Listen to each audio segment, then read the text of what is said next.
Okay, we'll call this meeting to order. Roll call, please, Fernando. Councilmember Rivas. Councilmember Green. Present. Councilmember Beltran. Present. Vice Mayor McCurvey.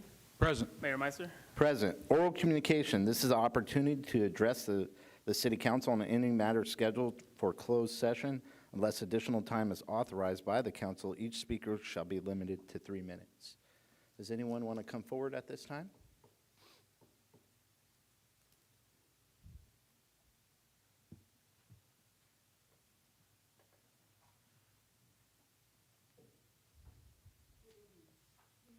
No, you got to turn the mic on, ma'am. Thanks. Great start. I'm here this evening to talk to you about a few things. And as you know, we've all met. The first time I met you was over the phone, Mr. McCurvey. Meister, you were an ongoing pain in my butt. And I don't know you, Mr. Rivas, but you are a retired state employee? Okay. And Raymond, nice to see you. And I'm sorry, Mr. Green, I've never had a chance to get to know you. But the reason I'm coming to talk to you today is about some of the issues and accusations towards people that are residents of this town that you're representing. I think there's been some sort of a back and forth communication issue that I think we can resolve because you work for us, right? And so on this trail I've been on in the last few weeks, I discovered something that I wasn't aware of. This town has the highest sales tax of any city in this county and other places as well. Also, another thing that I discovered was that we have the highest unemployment rate here in Porterville. And if you just look at those two issues and think about what we can do to resolve it, then we would be making some progress instead of going back and forth amongst each other. Am I right? Do you agree? Do you disagree? If not, please tell me why. You receive your retirement, right? You are a California retiree, and you receive your pension. Don't answer. You don't have to answer, but you can if you want to, because I'm engaging you right now. No. So bottom line is that you have your health benefits, you have your pension, and you earned it. You paid into it. But actually it was the people that came before you that you were paying into. So depending on when you retired, like for instance right now, even though you may not be a member of the California Retiree Association, you are paying into the system and you have your health care, right? Same thing with our employees here. With the unemployment rates as they are, the economy as bad as it is, why would you want to basically contract out some of our jobs that we have that the city workers have had in the past? Thank you, ma'am. I have more time. No. I'm asking for it. I gave it to you. No. 15 minutes when you came here, Ma'am. and I want to continue to talk. Ma'am, until I'm- you need to grab control of You don't yourself need to and have, call me ma'am. You ma'am, need to call me you're out of line. I'm going to ask for you to stop. You'll have another opportunity for That's oral fine. Maybe you'll communication get a to finish lawsuit your, also. ma'am, your time is up. Please have a seat. And why can't I stand here and have a little bit more time? Did we give it to Ma'am, you? please Did have you a get seat. extra time? Did we show, Fernando? I'm going to you remember? ask Would for you us like to to- go into recess, and then if we could just have the police department remove her Go if she's ahead not and going to have remove me, the and quorum. then you'll have another. We're going to go into recess.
You ready?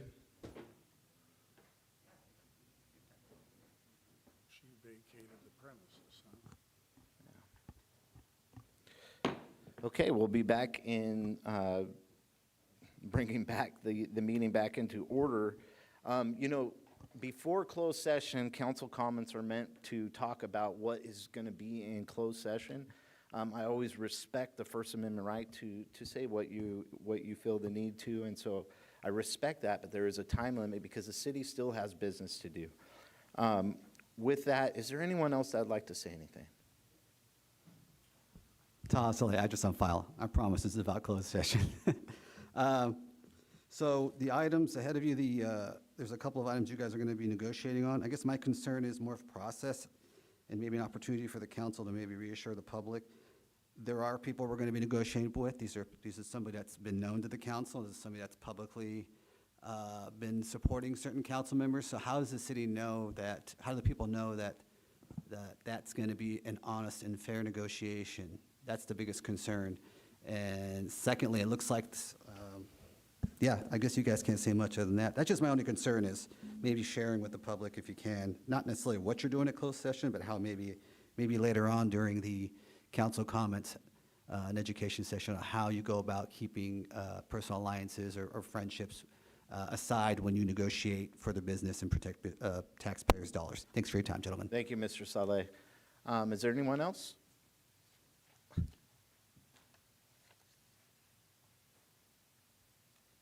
Do we have anyone online, Fernando? My name is Jay Eversole. I came in here on March 3rd on an issue. I was wondering maybe you guys could look back on YouTube and get back on me on the same issue, but a different thing. But I came up here to tell the city workers great job. And this gentleman right here, good job, because I mean, I see all the stuff that he does on the city council. I watch a lot of stuff on YouTube. Good job, you know what I mean? It's a lot of work, you know, you be a part of the city, all you guys. You know what I mean? It's a hard work, you know what I mean? All you guys. I mean, it's a lot of work working for the city. You know what I mean? You guys, especially you. But you guys have a great one. And Thank you, sir. Anyone online, Fernando? No, Your Honor. Okay, moving on to closed session, City Manager. Thank you, Mayor, members of the council. We have 6 items on closed session tonight. First item is Government Code Section 54956.8, Conference with Real Property Negotiators, Property APN 253-160-064 and -065, -068, -069, -070, and 261-125-018 and -020. Agency negotiators Richard Tree, negotiating parties is City of Porterville and James Gregory Shelton under negotiation terms and price. Item number 2, Government Code Section 54956.8, Conference with the Real Property Negotiators, and property is APN 261-130-002 and 253-160-059. Agency negotiator Richard Tree, negotiating parties City of Porterville and the State of California Department of General Services. Under negotiation is terms and price. Item number 3, Government Code Section 54956.8, Conference with Real Property Negotiators and Property, APN 268-100-001 and 268-110-034. Agency negotiator Richard Tree, negotiating parties is City of Porterville and SME Homes Incorporated. Under negotiation terms and price. Item number 4, Government Code Section 54956.95, a liability claim. Claimant is Bao Guan, agency claimed against City of Porterville. Item number 5 is Government Code Section 54956.95, a liability claim. Claimant is Robert Perez, agency claimed against the City of Porterville. And the final item on the closed session agenda is Government Code Section 549 56.9D2, conference with legal counsel, anticipated litigation, significant exposure to litigation, one case in which facts are not yet known to potential plaintiff. Okay, with that, we will go into closed session and reconvene at 6:30.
Okay, we'll reconvene to open session and report on any reportable action taken in closed session.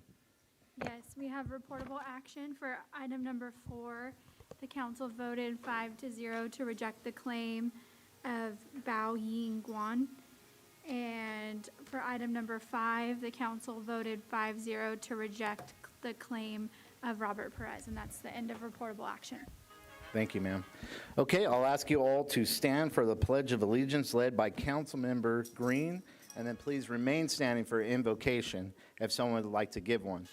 Before we do the Pledge of Allegiance, I'd like to take a moment of silence for Miles Elliott. He was a helicopter pilot from our community who was fighting wildland fire in Utah, and unfortunately the tragedy happened and he crashed his helicopter. And he paid the ultimate sacrifice in service to others.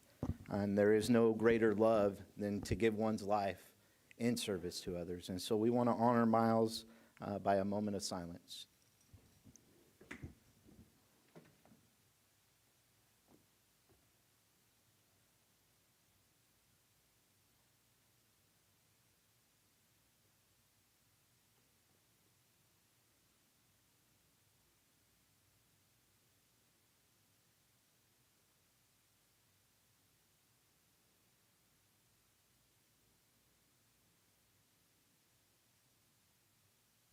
Councilman Green. All right, would everybody please salute and pledge?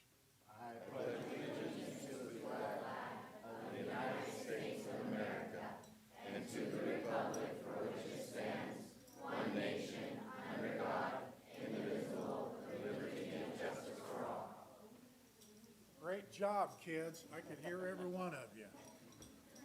Excellent. Go ahead, ma'am. As we gather together today, I pray that we bind ourselves in unity and one accord. Let our concerns for our city and residents of Porterville empower our thoughts and our actions and deeds to be fruitful in our endeavors to live a peaceful and a prosperous life. Before we pray for our land to be increased with jobs, business opportunities, and increased finances, let us be thankful for our liberty and freedom given to us at the cost of many lives. Freedom is never without a cost. Let us put aside arguments, disputes, name-calling, and accusations, and may we not be entangled with anger and hate towards anyone. Though disagreements arise and opinions may vary at critical times, let us keep in our mind and heart that if we stay committed to the needs of our community, that all things do work together for the glory of God. Write the vision down and make it plain on tablets, and believe in faith it will be fulfilled. A city divided against itself will not prosper, and division usually starts within. I pray that our community will keep an open mind regarding differences, but will speak and act respectfully towards all. A plan for peace and unity will cause future plans to prosper in all ways. The words that we speak are seeds that will bring forth our harvest for our lives and the city. So let us celebrate God's goodness, mercy, and his great hand upon us. Matthew 5:35 states, "Or by the earth, for it is his footstool." We must be willing to reach peaceful agreements with all opponents, or our city will not prosper. So let us all be in peace and agreement together in unity, and I pray in the name of the Lord Jesus Christ. Amen. Amen. Okay, I'm not seeing anyone else. Please be seated.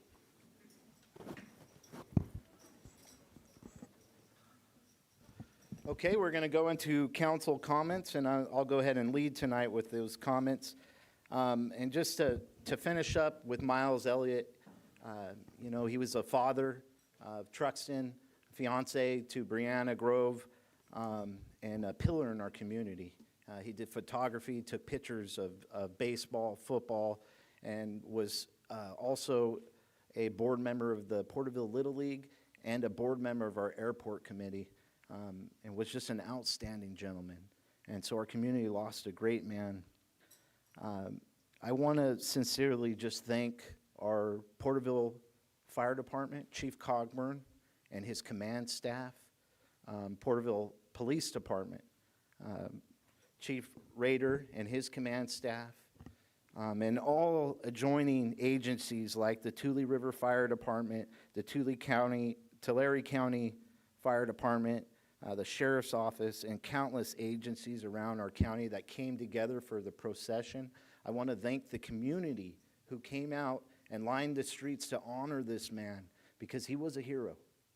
And that's what we do here in Porterville. We honor our heroes. So I just want to state that for the record. Assemblywoman Macedo and Senator Grove will be reading Adjourn in memory of Miles Elliott at the state capitol. And that will be coming in the future. And they'll be reading his name into the state record. So it's good things are coming. With this, we set a new flag policy, and I'd like to make a motion that the flag we flew at half-mast over City Hall, we honor Miles Elliott's family by dedicating that flag to the family. It's going to take a vote by the council, but that would be my motion on the table. I'll second. Okay, we have a first and a second. Is there any discussion? We'll call for the vote. Roll call. Councilmember Rivas, Aye. Councilmember Green, Aye. Councilmember Beltran, Aye. Vice Mayor McCurvey, Aye. Mayor Meister. Aye, passes 5-0. Okay, moving on. August 5th, I met with Andy Garcia. He is and the city manager, and we talked about an investment in our community. He's looking to bring a trampoline park to the city of Porterville. So really exciting things going on. We want to continue to support business owners and entrepreneurs that want to invest in our community. So really exciting stuff. August 6th, we met with the Tule River Tribal Council, myself, Vice Mayor McCurvey, and supporting staff. We discussed, first they gave us a tour of the new expansion, the hotel, the convention center, and future lazy river. Really some amazing stuff going on out there. We also talked and discussed our MOU for our fire department and police department, and we want to continue to work alongside with the Tule River tribe. August 7th, I had the great honor, some guys that I used to do tile with 21 years ago, I went down to our future community center that's being built. It's going to have basketball courts, volleyball courts, pump track, splash pad, and playground. And they were actually tiling it, and so it was kind of a full circle for me where I got to go back with guys that I worked with 21 years ago and got a little private tour, and I presented them challenge coins that you all will get here tonight.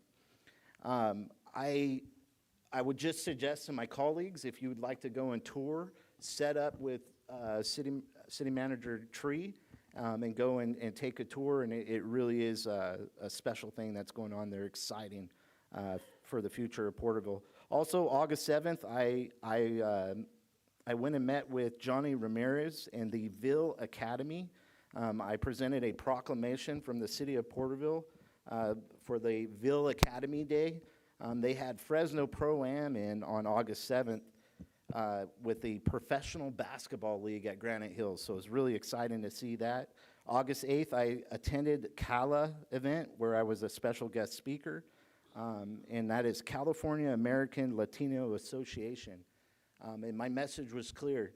We may not be able to change Sacramento, and we may not be able to change DC, but if we get involved here at the local level and we invest in ourselves with our time and our energy, we can make a difference here in Porterville, but it takes us getting involved. August 11th, I did a ride-along with the refuse department. Really some things that I've learned from our refuse department. One is the cans for residentials. There's a reason why they want the cans, your trash cans, off of the curb, and it's because of the arm that goes out and grabs it. If it's up on the curb, it'll actually grab the wheels, and when they take it and dump it, it gets lost into the truck. And so they humbly request that we put our cans on the road, and it makes it faster for them going forward. Also, avoid your basketball hoops or mailboxes and cars be thinking about them when they're coming by because they have a lot of cans. you know, we are understaffed in our trash department. There are guys that have to do 1,600 cans in one day. It takes them 10 hours in a truck driving. So a lot of hard work from these guys. I then had a meeting with the staff, and we talked about customer service and some of the changes that came during COVID-19, and where they went away from, you know, if a can was slightly open and able to be retrieved, they went away from doing so. And so we want to revitalize that and focus in on customer service. We also talked about route software that'll be coming into play in about 2 months. And we're going to be adding 4 more drivers with 4 diesel trucks. It's kind of interesting. I went with this ride along, and the diesel trucks are actually a lot better than the CNG. When the CNG trucks get filled, they don't have the power. And it's the same problem with the electric trucks. So we want to be good stewards of the taxpayer dollars and buy those diesels so these guys have good equipment and equipment that'll last. We get our money's worth. We also talked with the street sweeper. We have 1 driver in this city. We have 1 driver that has to cover 400 lane miles. We have to invest in our streets department. We got to get another driver. We need to get another truck to help relieve his job. And really, we want to beautify Porterville. And these are the steps we have to take to do so. In my eye-opening experience, and I'm going to make another motion here, is some of the problems with trash around the city. You know, I'm never going to try to sell you that we're going to solve homelessness. We will enforce the laws, and we've been doing so, but the homeless will always be with us. And so one of the problems is they get in the dumpsters, and they make a mess. And they pull the trash out of the dumpsters, and it's on the sides. And it's not the truck driver's fault, and it's not the business owner's fault either. And so what I'd like to do is get what I'm calling an eyesore crew, like a 2-man crew that goes and takes care of eyesores. When our drivers do pull up and they see an issue where trash has been pulled out and out on the street or in these bins, that we can then call this crew to go and clean up this mess. Also, it would help with cleaning our trash trucks also in the future. I also would like to, you know, I talked with Hugo in the trash department, and he challenged me because I gave my word that we won't sell the refuse department if they deliver customer service. And that is the focus that I want to continue to drive on. And so what with my motion, I want to table the selling of the refuse department, but still continue to look at investing in a transfer station at Teapot Dome. I think the drive out to Woodlake is way too far for not only our trash truck drivers, but the residents of Porterville. And so I think in partnering with the county and finding a way that we can get a transfer station here locally, it'll really help the community at large and also help our trash truck drivers or the refuse department. That is my motion that I'm putting on the table. If any of you guys would like to make a comment, I know that you both went and did some ride-alongs as well. Well, thank you, Mayor, for laying all of that out. You've been busy. I did a ride-along with John Morrison this week, too, and it's really true that diesel trucks are far superior to the CNGs and the other equipment that they have. Not only are they faster and get the job done better, but they're more comfortable, they're more effective, and they last longer. And so I think that was a great investment that we made, and there's validation there. I know there's some conversations about expense, but I think if you do the long term on that, it's actually going to pay us back. We're actually going to save money while we're helping these guys get to 1,600 or 1,400 bins, whichever route that they're on. I think it's important that we continue to focus on this. When the downtown committee, we had a lot of discussions downtown about the trash in the alleyways. And when we come down and we have parades, and we come down and we celebrate downtown and our great downtown that we're revitalizing, our alleyways need some work still. And so I think the idea, Mayor, that you're presenting here, that we would have someone that could go and take care of some odd things, kind of a tiger team or whatever we would call that, someone that could go and help us to square away those areas. We want to make those places safe and clean, so when we come down here for a parade, that we can park away from Main Street and still work through those alleyways and not be worried about the trash and the clutter and those things. So I really like this idea. I think it's a terrific idea, and it was great to get some time to spend with the refuse folks and look at where the rubber meets the road, so to speak, but how hard it is with the transferring of trash, because we have now this long trip that we have to make to dump the trash. A transfer station would be very, very vital and essential to helping us to keep people from going down in these alleyways and just dumping stuff from their house, because that's what's happening. I think this would be a way to address that as well.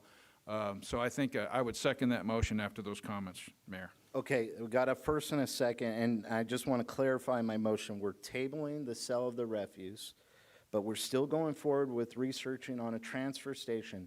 Either we privatize that transfer station or we look at a partnership between the county and the city. And then also the two-man tiger team, I like that. The two-man tiger team that goes around and takes care of eyesores where trash has been dumped in our city, and continue the efforts to beautify Porterville. So we have a first and a second. Is there any other discussion? Go, Ray. So I like the tabling of the refuse. I think that was something I recommended back when we were talking about it. So I support that. But on the cleanup crew, would that be, I don't know if your recommendation is that we hire 2 new people, or we're looking at the encampment abatement team and maybe they make a team out of that one?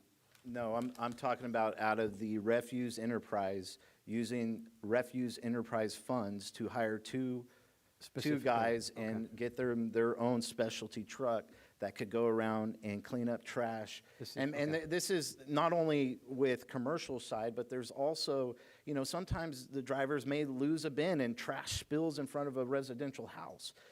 The trash truck driver getting out and trying to clean that up takes time.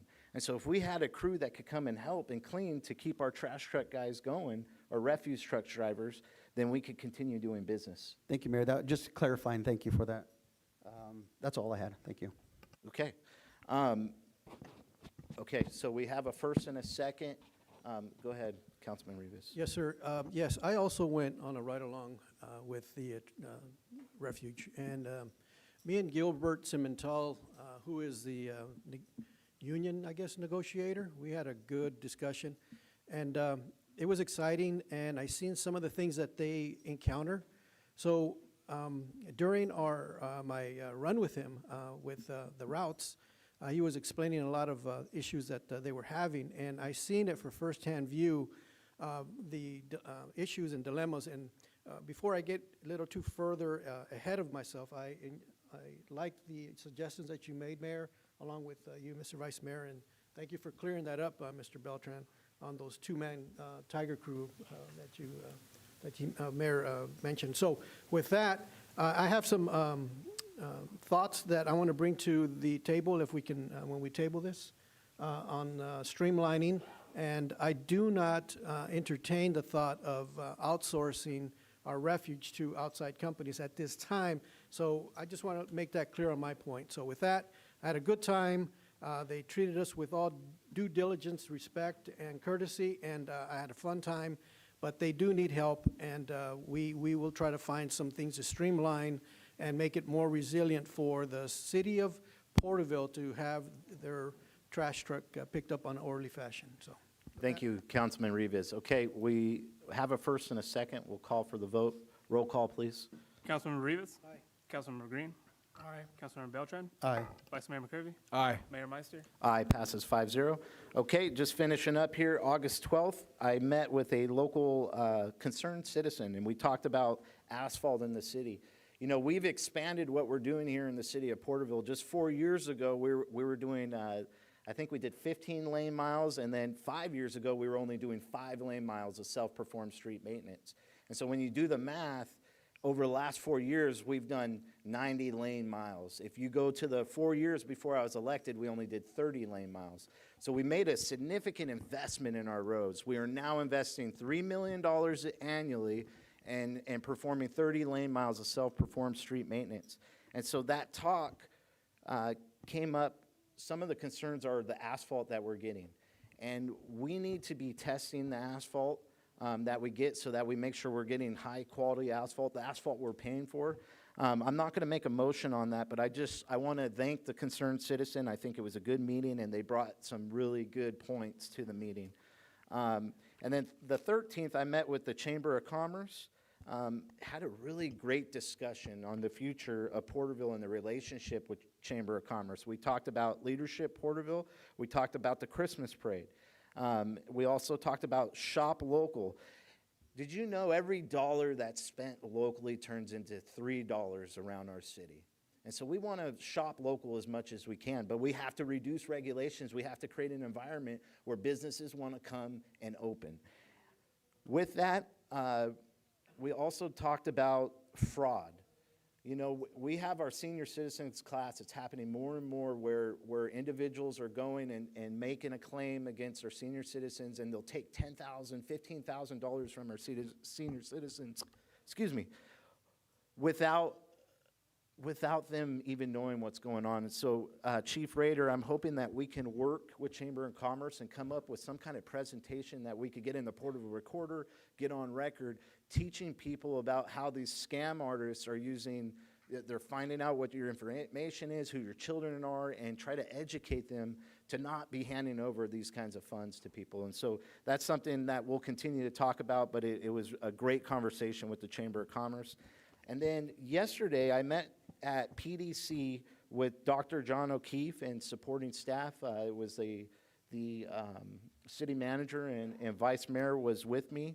And we talked about mental illness and homeless and expansion of Porterville Developmental Center. And I've talked with state legislature. I've talked with the governor's office. I've talked with our sheriff. The state of California and the way we're doing business is wrong. We're funding NGOs and billions of dollars are being lost statewide.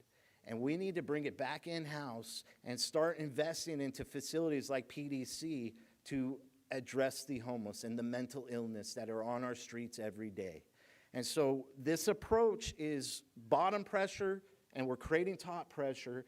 This is a big ask. This is years in the making, but we have 1,100 acres out at Porterville Developmental Center. There's great opportunity for expansion and great jobs in our city.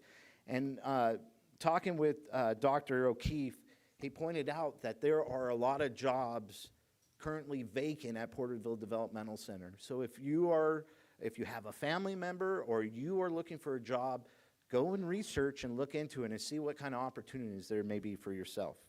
You said it's mostly psych techs and behavioral health. Those fields are having a hard time, so there's a demand out there. Spread the word. Vice Mayor, I am finally finished. Go ahead, sir. No, I'm just going to leave it there because I'm excited about all the folks that we have visiting us this evening, and we're going to get to some recognition. And I'm going to, a great presentation. You've been very busy. I really appreciate that. But I'm going to go and I'll talk later about some of these other things that I had on my list. Okay, wonderful. Councilman Rivas, do you have any comments? No comment at this time. Councilman Green? No comment at this time, Mayor. Councilman Beltran? So I'll just echo what the mayor said about the community coming out to recognize Miles Elliott. I was able to briefly be out there and seeing Porterville High School seemed like 100 students or more out there, and employees from the hospital out there. So it was really neat to see the community rally around the family and just acknowledge who he was in our community. Secondly, school starting back up, and we see this, our chambers filled today with young athletes in our community. But as school year starts, we're going to get a lot of knock on our doors or see kids soliciting to sell chocolate or buy fundraiser items. Just be mindful that these are keeping kids busy. Sometimes their families can't afford equipment or trips. And so before you just are annoyed by maybe somebody knocking on your door, maybe you get 2 or 3 here in a popular area, just think about their future and that you're pouring into them. So just be mindful of the supporting kids in our community. And you know, these future athletes and hopefully leaders in our community, they stay here and grow a family. So, and then lastly, a shameless plug because there's a big crowd here. We have our link committee tickets or drive-through dinner, and this helps with our homeless events. It's a our annual Drive-through dinner, $15 a ticket. You can purchase them here at City Hall at the planning desk, or you can contact me. I'll be happy to give you guys a ticket. So thank you, guys. That's it.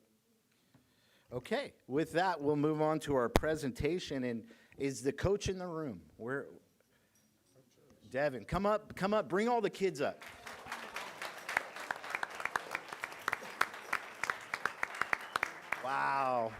Wow, this is amazing. No, stay there for now. Okay. Just a sec. We're going to call you up all the way here shortly. So, it's so amazing to have you guys in here. You guys are the future of our city, and you guys are working hard, and you're champions, right? All right, we're so proud of you guys, and it's a great honor for us to recognize you guys here today. Before I read this certificate, I want to tell you about this challenge coin you guys are getting here today. We are celebrating 250 years as Americans, 250 years of greatness, and the city of Porterville had special coins made. We only made 1,000 of them. On the front side, has anybody seen our farmer statue on Main Street? Yeah? On the front of this coin has a farmer statue, and it says America 250, and then E pluribus unum, which is right in front of here, in front of me. And that means out of many, one out of many. And then on the back side is Porterville Home Rule, 100 years of charter status, and our city motto, In God We Trust. So we have this here for you guys today. I have certificates signed by myself as well. But before I read the certificate, I'm going to pass it off to the Vice Mayor for some words. Thank you very much, Mayor. Now, you guys, I understand your organization has been around for about 75 years, which is amazing in itself. So it's just a great opportunity for us to recognize you and the longevity of this great organization. Both of my girls were in Neptunites. So in 2011, I was a stroke and turn coach out there, and I used to travel around, and I know exactly what you guys are doing.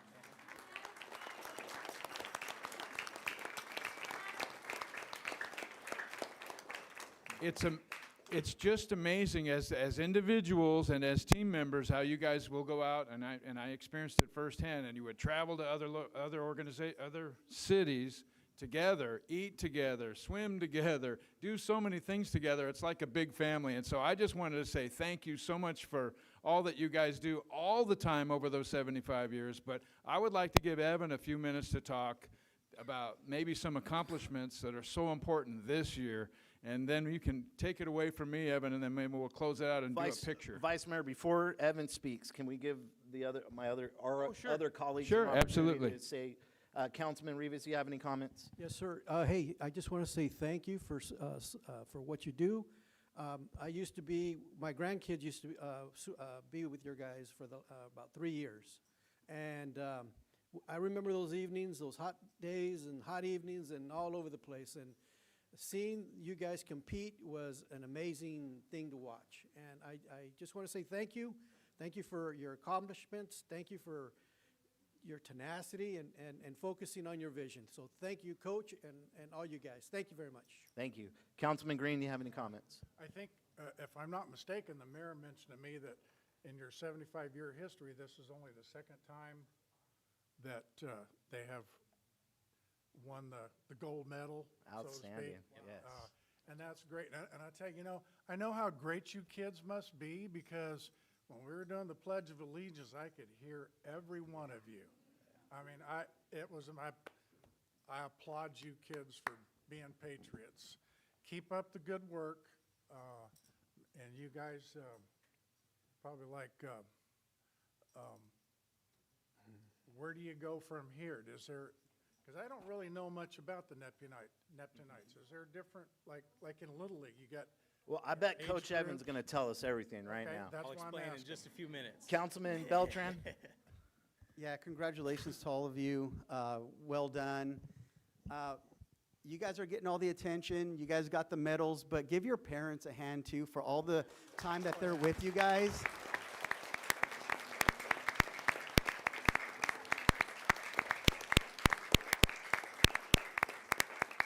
Yeah, because without that support, it'd be really hard to accomplish what you guys did. So thank you, parents out there. But great job sticking with it, not quitting, giving up when you didn't think you could do it. So great job of sticking with it. Okay, Coach Evan, go ahead, sir. Well, first of all, thank you guys for inviting us here today. I know all the kids and myself and all the families are super excited. Basically, what I wanted to let everyone know is you guys kind of hit it on the head. I know a couple of you have been Neptunites in the past. We have been around since 1955, so 76 years. This is our second time winning our league, which is the Central Valley Recreational Swim League. It goes, we are the most southern team in the league. There's a team in Sierra, that's kind of the furthest north, Sierra Madera, and then all the way over to Kalinga. And there's about 25 teams, there might be a few less than that, within our league, all from that little section of our valley. But yeah, this group of kids and parents and our board and coaches was an awesome group to work with this year. One of the things that I want all the Neptunites to know, and anyone that's here, is that I always like to say that this is my family. And it really showed this year because at our finals, that's our all-star meet, just about every age group was either first, second, or third in their relay, which is a team event. So if you don't know anything about swimming, it's 4 swimmers, and the age groups range from 18, and we had a 3-year-old on our team this year. So from 3 years old to 18 years old, that is our age group. And you know, it's sectioned off a little better than that when we go to the meets. You know, there's 6 and unders, 7 and 8s, 9, 10s, 11, 12s, 13, 14s, and then 15 to 18-year-olds. But almost every age group that we had, at least in one of the relays, they got first, second, or third, which was quite an accomplishment. That's not always the case. So that was a big reason for our team winning the league this year was the relay events. And it takes all of them working together and, you know, spending those long, hot nights together. All the families showing up every day to practice, to the 5-hour swim meets, driving in an hour and a half to the swim meets. You know, it takes everybody in this room to make that happen. So I just want to say thank you to all you guys. You guys did awesome this season. And thank you to the parents. You guys are awesome. We could not do this without you guys. And our coaches, some of us are in blue, some of us wearing yellow shirts here today, but we have about 10 to 15 coaches on staff. Coach Freddie, he's sitting right over there. He's the assistant head coach. And then our board. Our board has been amazing for the last couple years, and they've helped make this a success. So awesome job this year, guys. You guys did absolutely amazing. And thank you guys again for inviting us today. Thank you, Evan. Great job. Outstanding.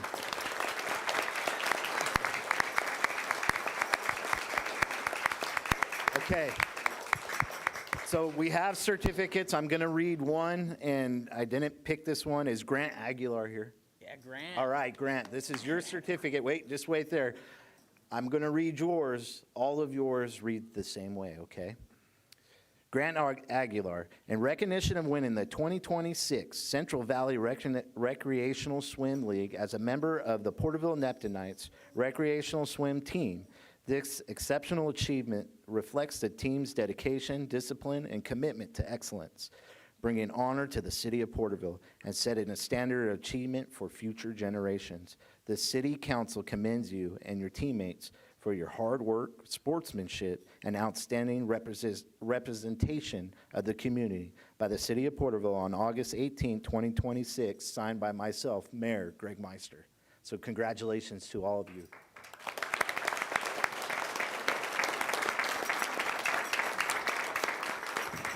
Okay, so the council's going to come down, and we're going to bring you guys some challenge coins, and then, Coach, you're going to get the certificates. You can hand those out. Perfect. Thank you.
You know, if your parents, if you guys want to be in the picture, you could come up here and stand in the back.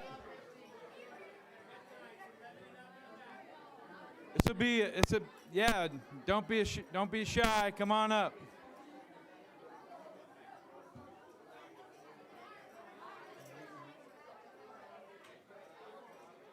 This reminds me of a swim meet.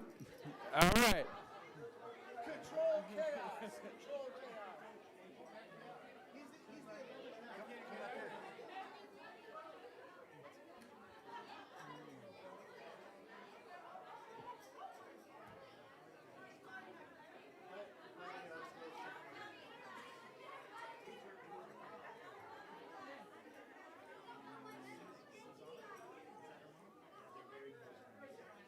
What's your name? Okay, everybody look over there. Say Neptunites. That's good. Wow, there's a lot of cameras out there. Yeah. Boy, howdy. Neptunites. I don't know which one to look at. I know. Okay, look in the center. Neptunites. Did we get everybody? Wait, one from the city. You got to get Eureka. Hey, you would think the Porterville recorder would take a picture of this, but.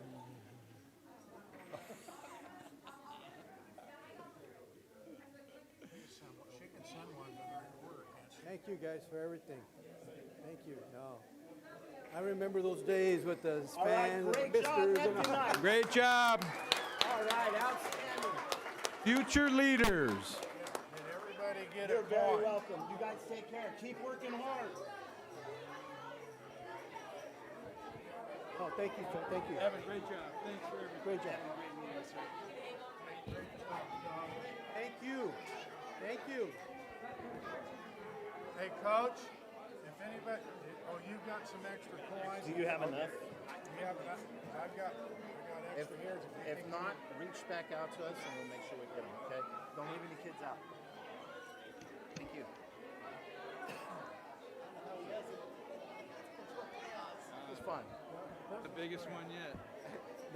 Before we get our ass kicked, that was fun.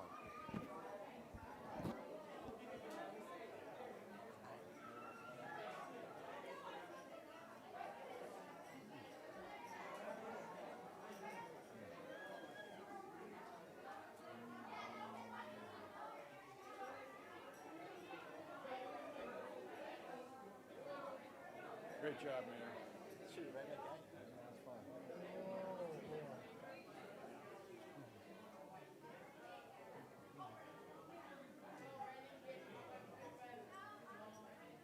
Got me in the background.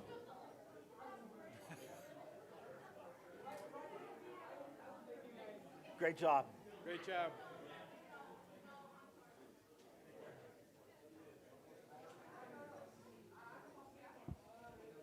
Well, I'll tell you what, it doesn't get better than that. Nope. It just doesn't.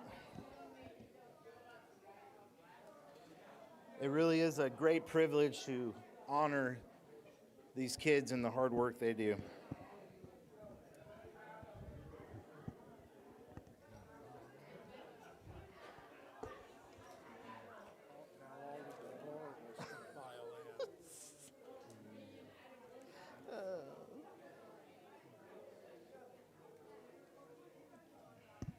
That was impressive how those kids belted out the Pledge of Allegiance. Oh, It was great, yeah. That was great.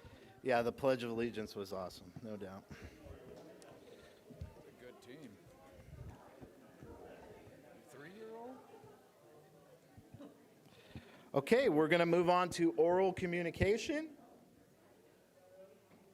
This is the opportunity to address the council of any matter of interest, whether on the agenda or not. Please address all items not scheduled for public hearings at this time. Unless additional time is authorized by the council, each speaker shall be limited to 3 minutes. The total time for public comment shall not exceed 1 hour. If you'd like to come forward, please come forward at this time.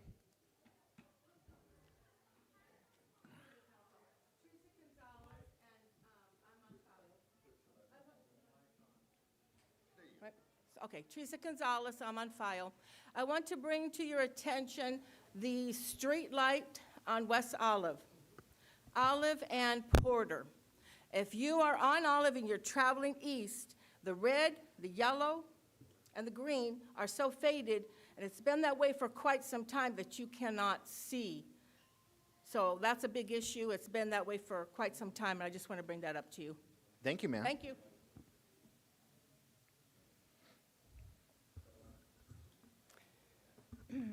Members of the council, there comes a point when silence is no longer neutrality. Ma'am, can you Silence state your name for the record, please? No. There comes a point when silence is no longer neutrality. Silence becomes a choice. And when racism and xenophobia are being expressed in our community, particularly by people who openly identify themselves as supporters of members of this council, the people of Porterville have a right to know where each of you stands. Let me be very clear. You are not responsible for every word spoken by every person who supports you, but you are responsible for your own response when those words cross the line into racism, xenophobia, or the demeaning of people because of where they came from, what they look like, or whether someone thinks they are American enough. And silence is a response. So, tonight, I am not asking this council collectively to hide behind a generic statement about kindness or civility. I am asking each council member individually to denounce racism and xenophobia. Not someday, not privately, not through a carefully worded statement that condemns hate on all sides. Say it plainly. Racism is wrong, xenophobia is wrong, and neither is welcome in Porterville. And if that behavior comes from someone who voted for you, supported your campaign, stood beside you, or shares your politics, it should be just as easy to condemn. In fact, that is when leadership matters most. Porterville belongs to all of us. It belongs to the families who have lived here for generations and the families who have arrived recently. It belongs to people whose first language is English and those whose first language is Spanish or something else. It belongs to people of every race, ethnicity, religion, and political belief. No political faction gets to decide who is sufficiently American to belong here. And no elected official should allow supporters to believe that racism or xenophobia is tolerated simply because those supporters are politically useful. You were not elected only to represent the people wearing your campaign signs. You represent the people being targeted by these words too. So I'm asking each one of you to answer a very simple question. Do you unequivocally condemn racism and xenophobia in Porterville, including when it comes from your own supporters? There should be no hesitation in answering that question, because leadership isn't demonstrated by condemning your political opponents. Leadership is demonstrated when you are willing to look at the people standing beside you and say, this is wrong, you do not speak for me, and this is not who Porterville is. Tonight, during your public comment time, every member of this council has an opportunity to say that, and every member of this council should.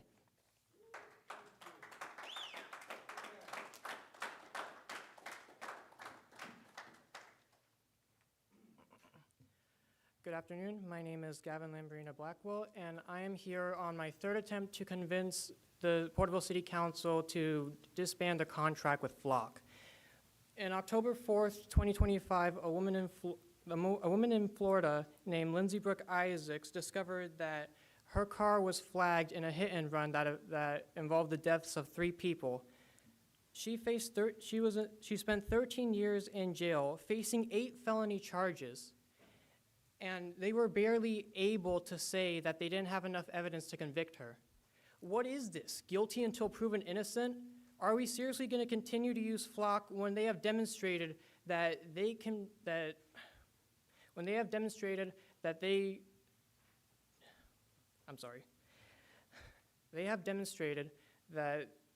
do not work as they should. There have been mistakes that have been made, and since it's an AI, there's no one that can really be blamed.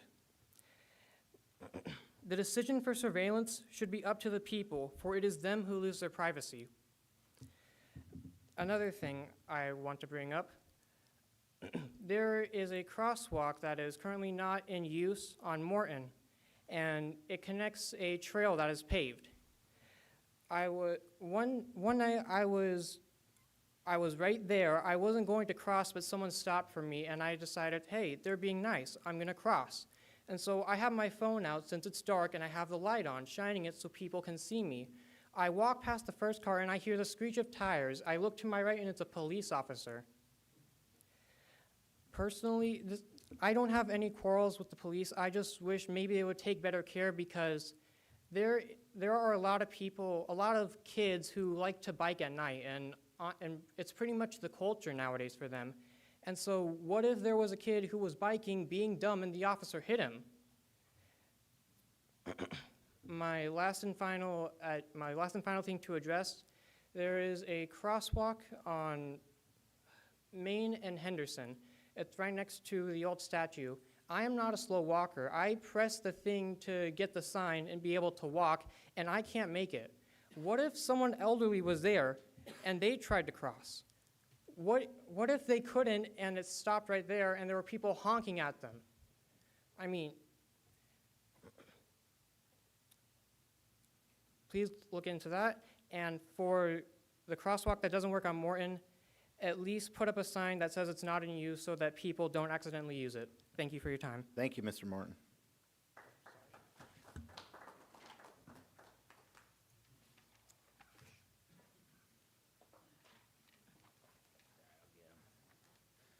My name is Jacob Walker. Meister, I'm sorry our meeting fell through, but I look forward to when we get to do that. First, McCurvey, you said at the end of the last meeting there's 3 Supreme Court cases that ruled ALPRs are constitutional. That's not true. Some lower courts in Virginia have ruled them constitutional, and some of those have already been appealed by federal courts. The Supreme Court, the federal Supreme Court, has not ruled on ALPRs. We're having this debate in real time all across the country. The verdict is still out. It was said at the last meeting that we don't share data with federal agencies, but we do share data with over 320 organizations across California, including, still to this day, El Cajon, which is currently being sued for sharing their data illegally with federal agencies. Who knows how many more of these organizations do the same? I trust our officers, but I don't know that I could trust 320 agencies across the state. If the moral, constitutional, legal, and anecdotal arguments for these cameras aren't enough, then what will be? If every other city in the country cancels their contracts because Flock lied to them, as is the case in nearly 100 cities who have canceled, would you still hang on to the system because you haven't seen it misused with your own 2 eyes? Because I can tell you all with confidence that your eyes see no greater truth and your minds make no better argument than the tens, if not hundreds of thousands of citizens who are aware of these cameras and know what they mean for their individual liberties. I understand that these cameras help solve crimes, but they do not prevent them. There are many things you can focus on that prevent crime altogether, starting with the literacy rate crisis we have. These kids can't read. It's a big issue going on right now. And studies show 2/3 of students who cannot read proficiently by 4th grade will eventually end up incarcerated. That's from the National Assessment of Adult Literacy. So you can check that out because it does seem like a big number. Big Brother and Sister programs show reduction in youth delinquencies by 30%. The list goes on.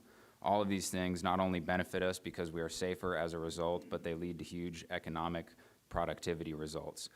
It's more financially sensible than giving $240,000 to a company that calls its critics domestic terrorists and uses cameras in kids' gymnastics rooms to pitch their surveillance capabilities and was funded by a company who aids in genocide. You guys do not work for the police. Your job is not to make them more powerful. Your job is to protect our rights as citizens.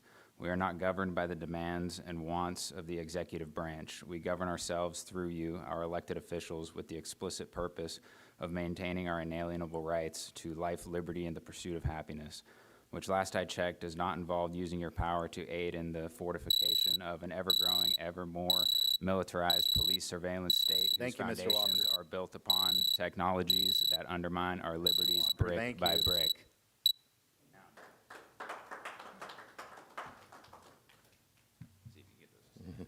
Brock Neely, address on record.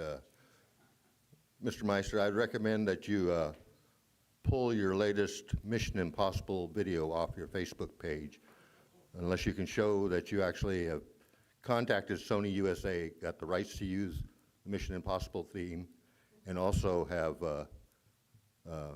model releases for all the kids in the video around the ship. If you don't have permission from those parents, that's actually considered trafficking. Thank you. Thank you, sir.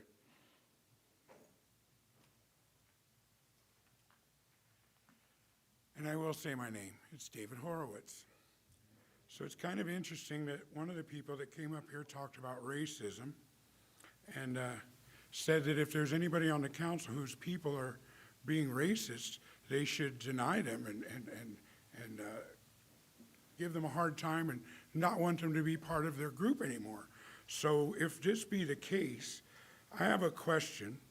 I was at a dinner not too long ago that was hosted by a Mexican-American organization, and what they were sent was this: "Dear racist Mexicans, Latinos trying to be white, they don't like you either, pendejo Joe, stupid." Well, let me tell you who sent that. It was a Beltran. So you should probably deny your family as thinking like you. That's what this woman wants you to do, okay? Because to me, that's a pretty racist comment. You know, the people are allowed to hold political dinners, fundraisers for the people they want to support. But when another group wants to send out stuff like this, that to me is racism, right? And shouldn't be done.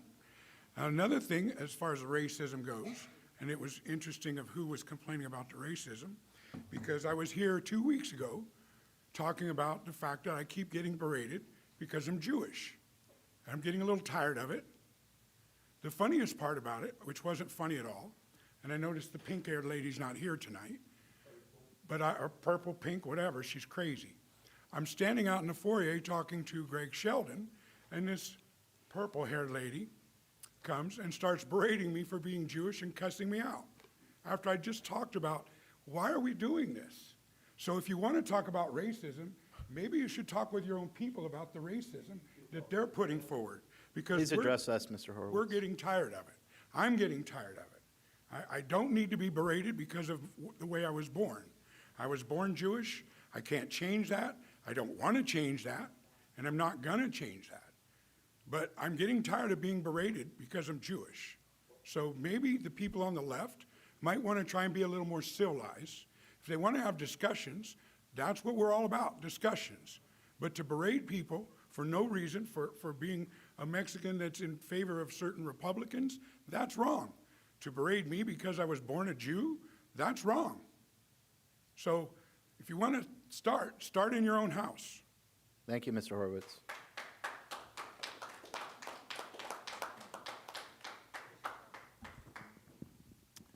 Karen Anderson. So I just have a few thoughts on something that just came to mind not too long ago. When we were in school, all of us in school, we had at one point or another to participate in a group project. We're broken up into groups, 3, 4, 5 people in a group. Could have been started like in elementary school, middle school for sure, definitely high school. Often there was one person who would kind of take the lead. Others would not do much at all. Everybody would receive equal credit, which was not fair, wasn't right. This can transfer over to the workplace. There may be a project that whatever organization or company has, corporation, there's a project. Sometimes people take credit for things they didn't do. One of those things came up tonight in comments that Mayor Meister brought up previously. He mentioned that there were several miles of road work that were done that he was responsible for in the last 4 years. He hasn't been mayor for 4 years. He hasn't been on the council for 4 years, I don't believe.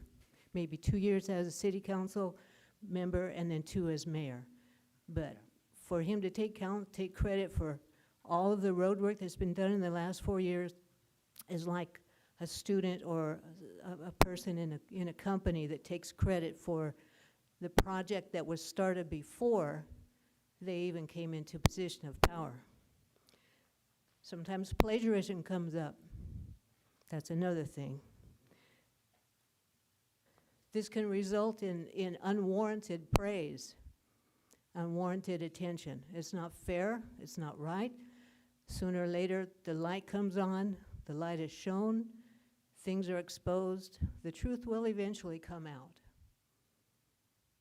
Thank you. Thank you, Karen.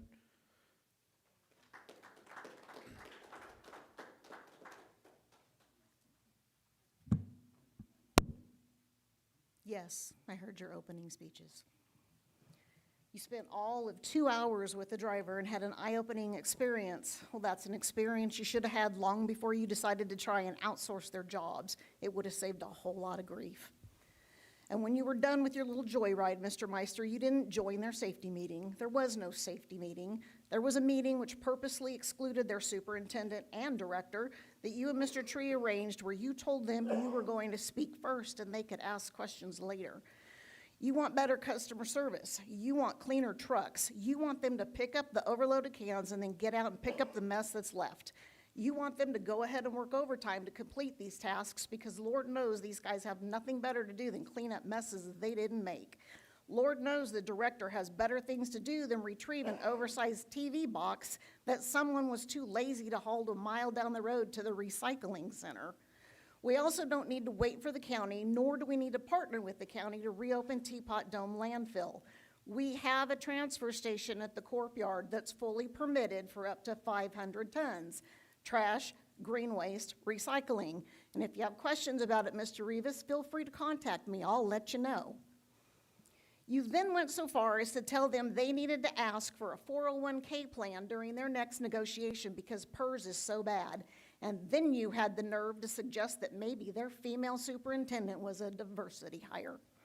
No, it wasn't misunderstood, and yes, it was most definitely heard correctly. As the former female superintendent, listen carefully so there's no misunderstanding, because I can't say the exact 2 words I'd like to, but one of them starts with an F, and I'm sure you can figure out the rest. And if all of that isn't enough, you go and prove that that meeting was truly about, it was just another photo op for your campaign posts on Facebook and TikTok. You posted that you wanted to thank those men for their hard work, and you look forward to continuing to work alongside them and giving them the tools, staffing, and support they need. How disingenuous can you get? Where was that support when you were trying to get rid of them? Where was the thanks when you sat up there and publicly chastised them and told them to do better? Well, here's a thank you to you too. Thank you for finally pulling your head out of your, well, you can figure that out too. Thank you, Mr. Ferguson.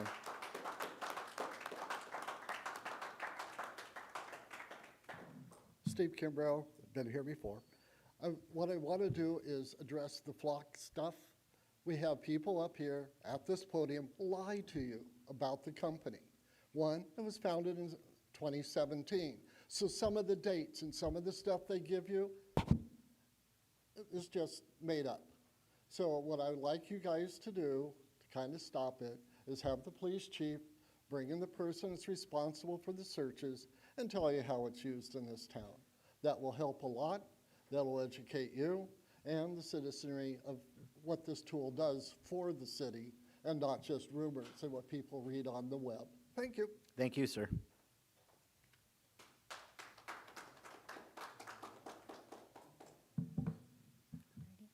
Hi, my name City is... Clerk, hold on, ma'am. City Clerk, is there anyone online?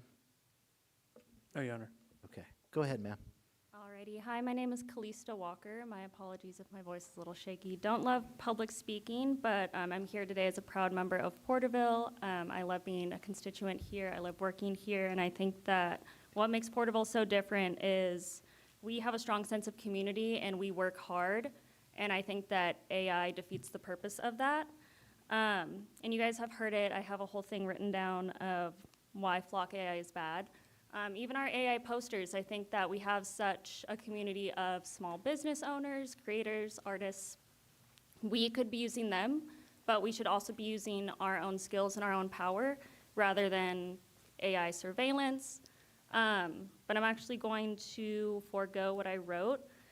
I just hear, this is my first time getting to hear people. And there's a lot of anger. There's a lot of divide. We see it in Porterville and we see it across the country. And we have a strong sense of community, except for right now. We have a lot of angry people up here from both sides, and I think that it's going to become a problem where you guys are getting just a lot of people who are very angry, but no solutions. And I love our community, but I hate to see it so ugly and divided. People are upset, people are hurt, and people are blaming each other. And I think that maybe as a community, what the gentleman right before me said when it comes to flock, I think that would be an amazing opportunity to clear things up, because there's a lot of frustration with that itself, but also there's such a divide in Porterville right now that I think there's a bigger problem. I think we all need to come together, because it's not about the right or the left, and it's not about conspiracy theories. It's not about having power over each other, surveillance. It's about supporting each other. I think about, if you do believe, what would Jesus do? But Jesus helps their neighbor. They heal the sick. They help the poor. And I see a lot of just ugliness right now, and not a lot of, I think, what we should be doing. Hopefully that made sense. I didn't follow a single thing I wrote, so thank you guys. Thank you. Hey guys, it's me, Alexis. I still live here in Porterville. I just want to bring something to your attention. I don't have anything to complain about yet, but the county voted on data centers this morning, and they put a 45-day moratorium on allowing any data centers to be built within the outer line communities of the county. However, that leaves opportunity for data center developers to infiltrate into the cities to try and get proposals into the cities while the county kind of decides what their regulations are going to be on it. However, the county has made it very, very clear that if any cities receive proposals, that they will send letters of opposition to those proposals. They don't think any applications are in, but I did want to bring it to your guys' attention, because Porterville has a ton of land to develop on the outer skirts. So I would hate to see a data center come in and try and infiltrate on that land. Just a heads up. Good luck tonight. Thanks, guys. Thank you, Alexis.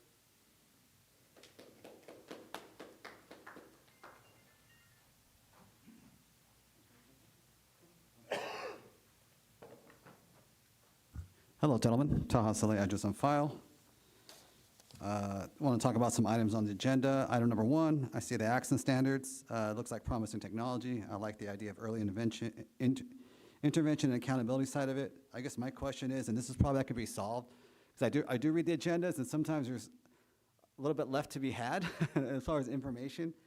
You know, what are we using now, and how is this going to, what is it going to replace? And I know it's $73,000 worth. It doesn't sound like a lot over 5 years, but still, it'd be very beneficial moving forward. I know I'm asking some from the chief of police.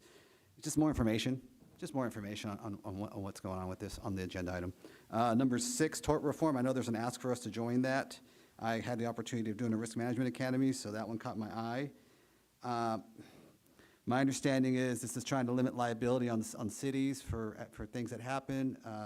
I get that, but also I don't want this to turn to, people getting hurt for things that they didn't do and not getting their fair shake. So maybe we just take a look at that and see exactly what they're asking for, what kind of reform, and what can we do to prevent losses ourselves? What can we do within our city government and promote safety and control the controllables is a thing I learned. How can we have that within all our departments, safety-minded first, and how do we take care of our community? Number 13, I just want to welcome Brian. I'm glad to see somebody step forward to be a part of that committee. I'm excited about that. Number 14, I know we have an idea for a communications specialist. I agree. We all can agree from the person who just spoke before us.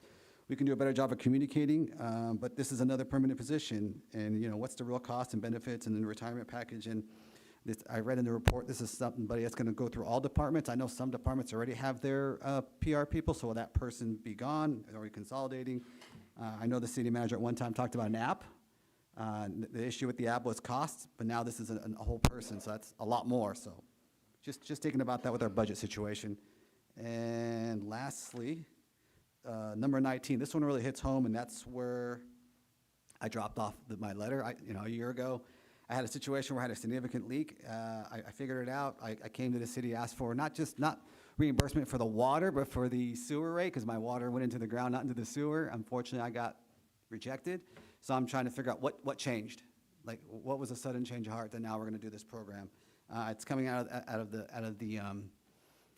water, I think the water enterprise, so that we're all going to bear that. These $2,000 or $500 refunds, while we were giving some money to some people, we're all going to bear that.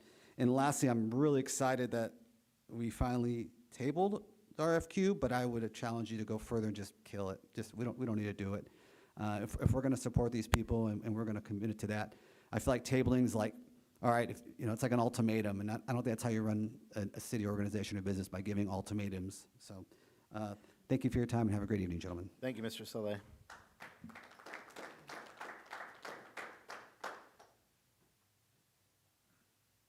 Hi, good evening. My name is Jasmine Gutierrez. I'm a resident of Porterville, and I'm a recent graduate from Fresno State. And I'm taking time today to speak about the use of flock cameras. Like many residents here, I was unaware that flock cameras had been installed, which should raise concern. Flock cameras are automated license plate readers.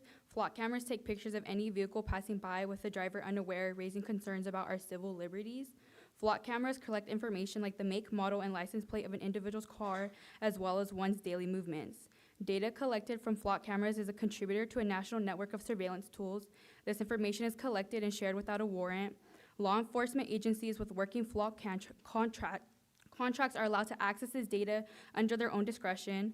The use of flock cameras should raise local concern, as there isn't heavy regulation as to how the data may be used. Across the nation, there have been multiple cases of police officers stalking ex-partners using flock cameras or similar forms of ALPRs. Flock cameras invite and allow communities to be heavily policed, especially affecting Black and brown communities. Civil rights groups have found flock cameras have been placed in areas that are predominantly people of color and low-income neighborhoods. Members of the community should have been allowed to join in the discussion of placing flock cameras in our city. I ask that the mayor and then the rest of the council cancel Porterville's contract with flock cameras and to not replace it with an alternate automatic license plate reader. I ask that the city of Porterville also release the full flock safety contract, including the costs covered by Porterville taxpayers. Thank you. Thank you, ma'am.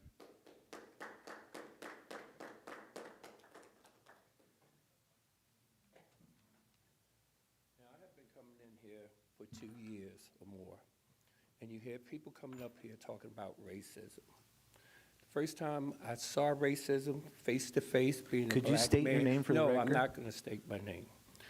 Was when I came to the Liberty of Blessing meeting that y'all had. Okay, first time face to face with racism with you two. Second time, I said, let me come here to see if city council is about. He reads off an email, a racist, homophobic email, and you sit there and didn't do anything, and he's shaking his head and smiling. You wonder why this city is divided? It's divided because of you up there. It's divided because of your racism, your homophobic, and your sexism that you have here in this town, and you're the ones that's spreading it. Thank you, sir. Okay, do we have anyone online? No, Your Honor. Okay, thank you. All right, moving on, back to council comments. Councilman Beltran, do you have any comments? I'll start off on the lighter stuff there. Thank you those who brought the signal lights and crosswalk issues. That's exactly what we'd like to hear. If there's an issue going on in the city, we'll try to, and thank you, Mr. Payne. He got the information and, it will be addressed as soon as possible. Secondly, yeah, the talk about, I'm so thankful when I ran almost 4 years ago. I don't remember any of that stuff going on with the condemnation. I think at that time it was everybody respected each other, even though we may have disagreed on different things. Everybody was very respectful. It's not unique to Porterville, unfortunately. When we had the presidential elections, I mean, sometimes families were divided, friends, different things came between people. And I'm saddened to hear, as unfortunately another election time comes, it brings out sometimes the worst in us. I don't know if that's just our nature as humans. We have wounds that happen to us, and we don't know how to deal with them and how to address them when we might misunderstand something that's happening around us. I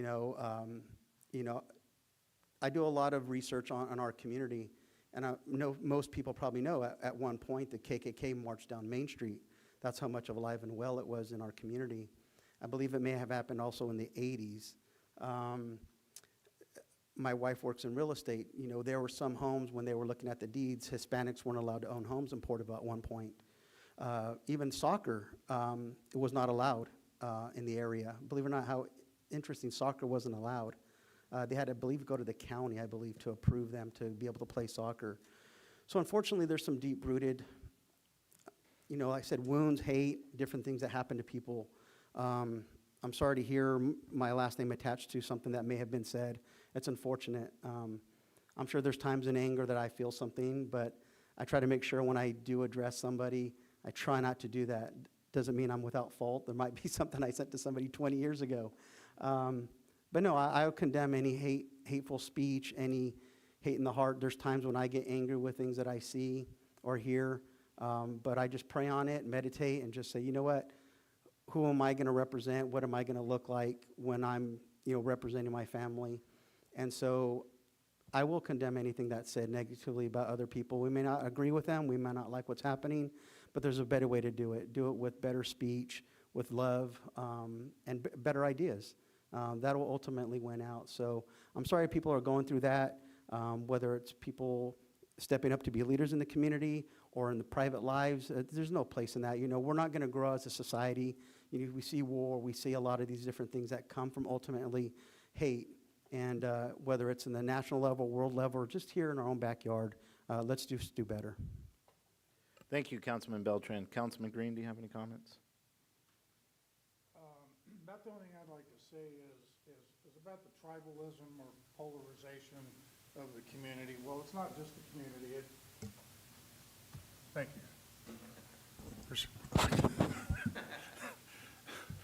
Can you hold it for me, Mr. Mayor? I'll appreciate that. Continue on. I think, you know, it takes two to have polarization. I mean, people need to think about it. It's not just local, it's nationwide, it's worldwide. And it's when you pigeonhole people as racist, misogynist, homophobes, I don't really know of anybody, in my experience with everybody up here, I don't see that, but being polarized and having different, it takes two sides to have a problem. That's all I'm going to say. Thank you. Thank you, Councilman Green. Councilman Rivas, do you have any comments? Yeah, this is a touchy one. Yeah, I condemn racism. I do. I think everybody, depending on what nationality you are, what race you are, what ethnic you are, everybody's racist at one point or another. Could be you're racist against homosexuality, you could be racist because he has long hair. Everybody's prejudiced. That's when you just need to control and how your upbringing is. But anyway, I've experienced that all my life. I think everybody has. But I'm not going to go back and entertain that type of rhetoric. I'm not, because, you know, there's times where I've sat down with my mother and my grandfather, and they've told me the times that how they grew up. They couldn't speak, and every time they spoke a Spanish word, money was taken away from them, and sometimes they weren't able to eat. So don't, you know, unless you lived it, you really don't know what you're talking about. Because there is a lot of racism in this country. And I do know, growing up, KKK used to be here. And they used to have their things out there by the Two-Core area. And I know the Grand Wizard used to have an auto parts store here. And, you know, and Lindsay used to, back in the day in the city council, they would pretty much ensure that during their council meetings that they would not have the Hispanics or the minorities within the city limits. So it is here. It was here. And anybody can be racist. Anybody. It doesn't matter who you are, male, female. It doesn't. So let's just, but on the topic of accusing certain people of what of some of my colleagues up here being racist, I haven't seen it. And I'm the kind of person that'll tell them straight to their face. And if you don't believe me, you just don't know me. That's how I am. Because I lived it 36 years inside prison. You want to know what racism is? It's in there. Because you don't have a choice. You don't. They tell you what to do. They tell you when to eat. They tell you when to sleep and how to say hello. And I'm talking about the convicts. You are already put in that in that category. You don't have a choice.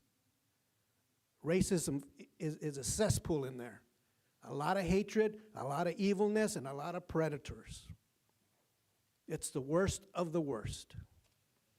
And so when I came out here, there is racism, but I don't entertain it and I don't give it the time of day. I just wish them well, say a little prayer, and I'm on my way. Because if I feed into it, then I encourage it. I'm not going to do that.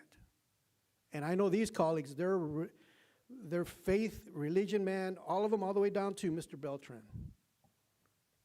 It's unfortunate that there's a lot of hatred, a lot of anger in here for some people, but we're just trying to fix something that has been an issue for too long. And I'm sorry that it's hitting home for some, but this is a business, and you have to treat it as a business. Like Mr. Taha Saleh, he should know what businesses is. He should know. Because he runs a business. He knows how to, you have to run it like a business. So in regards to racism, I've seen it, lived it. I just don't entertain it. So with that, I turn it over to you. Thank you, Councilman Rivas. Vice Mayor McCurvey. I just have a few comments. The flock conversation's continuing, and for those that are new, we've been doing this for a little bit. We did put a comprehensive article in the newspaper, and we've been doing some follow-ups just to make sure to dispel any myths and rumors and conjecture. And I'll just say this, we do have strict controls and audits in our city to make sure that the things that people have been talking about, which are not happening here, or don't ever happen here. So just wanted to set the record straight on that. Thank you guys for coming in. There's a lot of concern about this everywhere. It's become a national conversation, and it's good to have it here, and it's good to have it civilly, and just make sure that we're not talking past each other. Thank you guys for coming in and sharing your concerns. I put an article in the paper last week about racism and got a lot of good conversations about that. So it's a difficult conversation when you look at it because a lot of people will politicize racism and use it as a weapon. And I think that we have to be careful when you look at history. You can see how that can be done. The good book teaches us a couple of things, right? If you answer a fool's argument with a foolish argument, you become a fool. And so let's not do that. And let's continue to be working towards unity, because those seeking division using those terminologies and these politicized approaches using racism to browbeat their enemies, it's not new. This started in the early 1900s.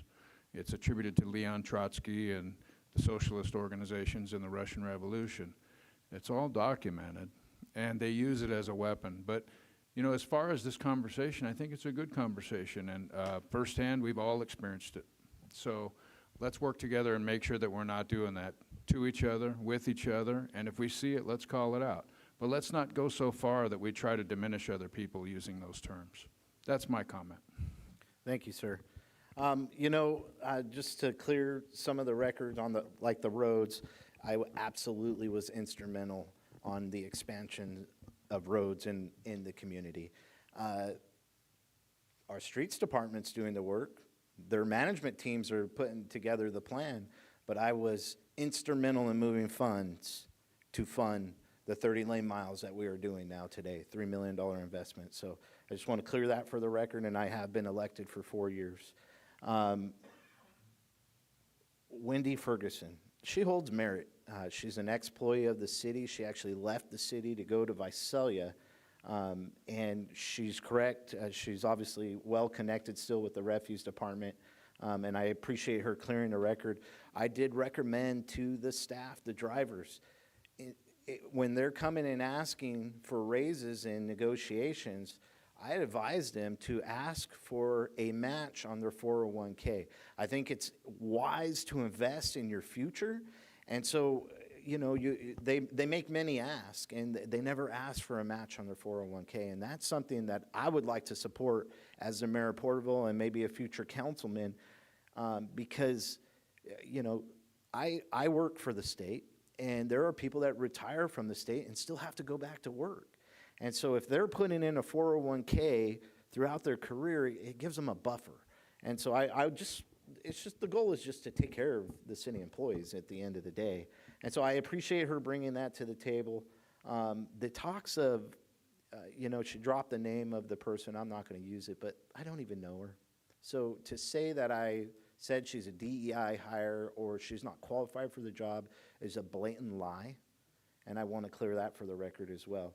Now, this council led on killing any DEI style of hiring. This council took it in closed session and we killed it. So I just want to clear that for the record as well. That's what I was talking to. This talk of racism, I'm not even going to feed into it. It's laughable that the person that's come in here and called me a Nazi, a white nationalist, all kinds of slanderous defamation, and then wants me to say something about it. No, I'm going to keep leading by example. I'm going to continue to do what's right for my community. I'm not going to play into these politics of race. I care about merit. That's what I care about. What do you bring to the table? Are you a hard worker? I don't care about genders or the color of your skin. It's what do you bring to the table, and I want the best person for the best job. And that's what America acted in one motion.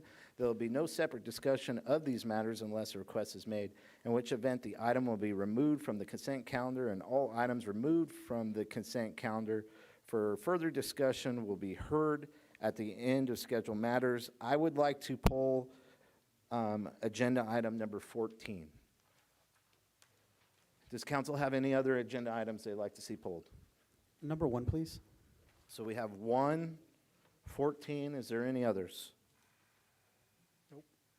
Okay, I'll make a motion 1 through 14, excluding 1 and 14. I'll second. Okay, we have a first and a second. We'll call for the vote. We are using our monitors, gentlemen.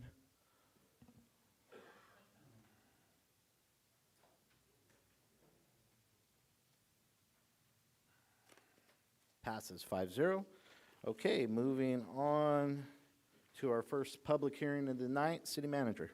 Thank you, Mayor, members of the council. Our public hearing tonight is a conditional use permit, PRC 2026-13-C for Deadend Saloon located at 1200 South Main Street. I'm asked Director Dignam to provide the staff report. Good evening, Mayor, members of council. Tonight's subject is the conditional use permit for the Deadend Saloon at 1200 South Main Street. The purpose of this item is to conduct a public hearing and consider a conditional use permit to allow the reopening of a previously operated bar tavern within an existing commercial building at 1200 South Main Street. The applicant, Don Burns, on behalf of property owner Mike Galetto, proposes to reopen the previously operated Harley's Tavern under the business name Deadend Saloon at 1200 South Main Street. Approval of the CUP would allow the proposed tavern use and support the applicant's acquisition of a state of California Type 48 alcohol beverage control ABC license, which authorizes the on-site sale and consumption of beer, wine, and distilled spirits. Based on the applicable ABC licensing threshold for the census tract, the proposed on-sale license would not result in an overconcentration of alcohol licenses within the census tract. The subject property is located within the CR Zone District, which has a general plan land use designation of retail centers and allows bars and taverns subject to the approval of a conditional use permit. The Porterville Development Ordinance requires the City Council to make specific findings prior to approving or modifying a conditional use permit. Staff evaluated the proposed use and determined that the required findings can be made as follows. Number 1, the proposed project advances the goals and objectives of the city and is consistent with the policies of the general plan and other applicable plans. The reopening of a tavern at 1200 South Main Street supports the following City of Porterville general plan policies. ED-G-2 to retain, improve, and promote existing businesses in Porterville. ED-G-5, retain existing local businesses and foster local startups. LU-G-1, to promote a sustainable, balanced land use pattern that responds to the existing and future needs of the city. There are no other applicable specific plans for the project location. Number 2, the location, size, design, and operating characteristics of the proposed project are consistent with the purposes of the district and conform with the general plan, development ordinance, and other applicable plans adopted by the City Council. The CR Zone District does allow bars and taverns, subject to approval of the conditional use permit. The proposed project is categorically exempt from the California Environmental Quality Act. And based on the project application, applicable general plan and zoning requirements, departmental review, and the findings described above, staff recommends approval of the conditional use permit for the Deadend Saloon at 1200 South Main Street, subject to the applicable conditions of approval. The recommendation is that the City Council, number 1, conduct a public hearing to receive testimony regarding the proposed conditional use permit for the Deadend Saloon at 1200 South Main Street. And based on a procedural correction, staff is recommending that we continue the hearing to the meeting of September 1st. Okay. Okay, bringing it back to the council, we'll open the public hearing. You heard that we're going to prolong the public hearing to the next meeting. We'll open the public hearing at this time. Does anyone have anything that they would like to say? I'm not seeing anyone. Is there anyone online, Fernando? No, Your Honor. Okay, we'll close the public hearing. Actually, are we keeping the public Oh, hearing open? you Sorry. are correct. We'll keep the public hearing open. We'll just amend that little shot there. So, and do we need to bring it back to council for comments? Or we're prolonging it to the next meeting? Well, first, I want to make it clear we're adjourning the public meeting and we need to state the specific date. I don't know if that was September 1st. We're That should be adjourning the part of meeting to motion. September 1st. But they don't have to renotice who they've already noticed. Okay. And then you guys can discuss it, but I mean, it's not going to be approved. Does council have any comments? We're not voting on this, so we'll see it September 1st. Yeah, I just motioned to go with September 1st. Do we need a motion? It just carries on, right? Yeah, I would motion to Okay. adjourn it to September 1st. I second his motion. We'll call for the vote.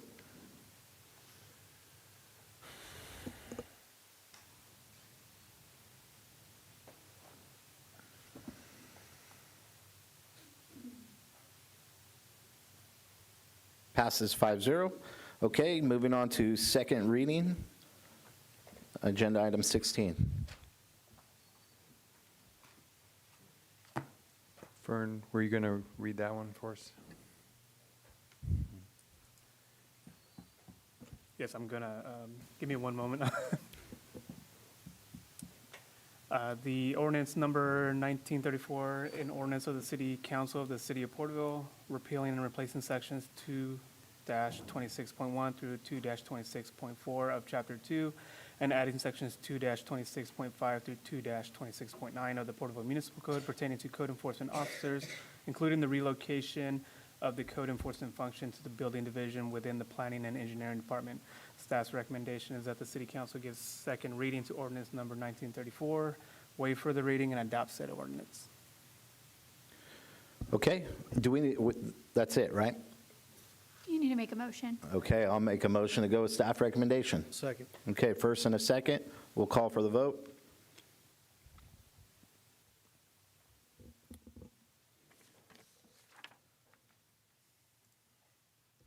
Passes 5-0. Okay, moving on. I need to read by title only? Yes, Your Honor. Go ahead. Ordinance number 1934, an ordinance of the City Council of the City of Porterville repealing and replacing sections 2-26.1 through 2-26.4 of Chapter 2, and adding sections 2-26.5 through 2-26.9 of the Porterville Municipal Code pertaining to code enforcement officer. Thank you, sir.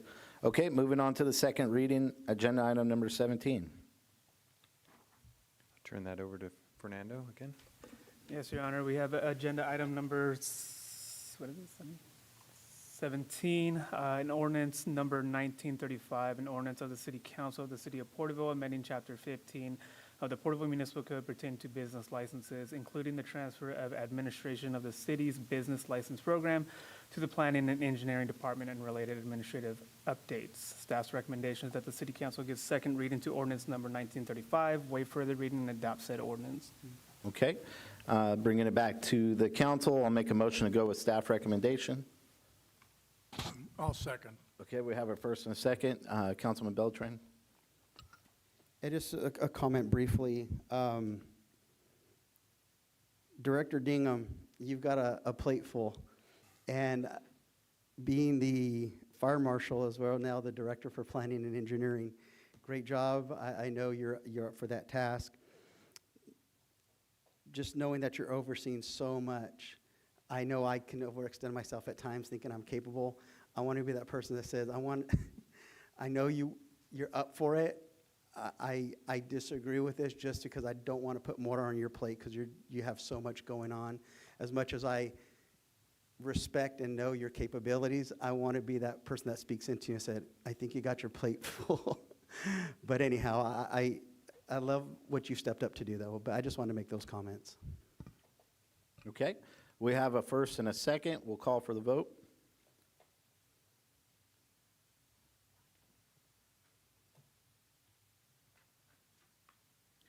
Passes 4-1. Okay, moving on to scheduled title only, matters. Your Honor? Oh, yes, go ahead. Read by title only, sir. Ordinance number 1935, an ordinance of the City Council of the City of Porterville, amending Chapter 15 of the Porterville Municipal Code pertaining to business license. Thank you, sir. Okay, moving on to scheduled matters. Do we want to just do 1, 14, 18, and 19? Let's do it. Councilman Beltran, you pulled one. Go ahead, sir. Yeah, thank you. It's a great product. I can see where it's going to really reduce staff time and be efficient. I really love what an overall package it does provide. I think it's going to be very beneficial. But my only concern was that, kind of like the flock situation is, I saw in the agreement that they are allowed to use the footage, and they call it de-identifying, so they'll take away any insignia, names, identifiers to know what the videos are from for training purposes and to make a better product. And I had asked the city manager, but we weren't really sure if there was a clause that we could just say, no, we still want the product, but we don't want you to use any of our things that are developed through our videos to be utilized in any training. I didn't know if there was a clause that we can, or it's all or nothing, I guess. Yeah, and maybe to that point, I shared the clause or the section with the agreement, and Fern, if you have that section, just so we could share it on the screen for the council and the public that Councilman Beltran is brought up. And so, Megan, I know this is quick, but in your review, is there any concern with what Axon is asking for? Yeah, the way I read this is that it's not really about them sharing it for training. It's more like if there's an issue and they need to troubleshoot it, that they have access to our content to make sure that they can accurately troubleshoot their system. It specifically mentions performing troubleshooting, diagnostic, system monitoring, maintenance, and incident response. Otherwise, the city retains all right, including intellectual property rights in the content. So I personally am not concerned with the way the agreement's written, but if there's another part that's raising a concern outside of that, I'd be willing to look at it. I think I can clear this up for you. It's a good question. So the cameras that, or the footage that we retain in our Axon database is evidence. They are not allowed by law to possess or use that evidence. There are occasions where, especially for Axon standards, so there's multiple Axon products that the police department uses and law enforcement overall uses. Axon standards is very different. It is strictly for oversight, admin reviews, internal affairs investigations. So anything that is pulled from AxonEvidence.com into Axon standards is used for the sole purpose of investigations and accountability. there are occasions where a police officer will do something really awesome, and they want to use it to train other law enforcement agencies across the country.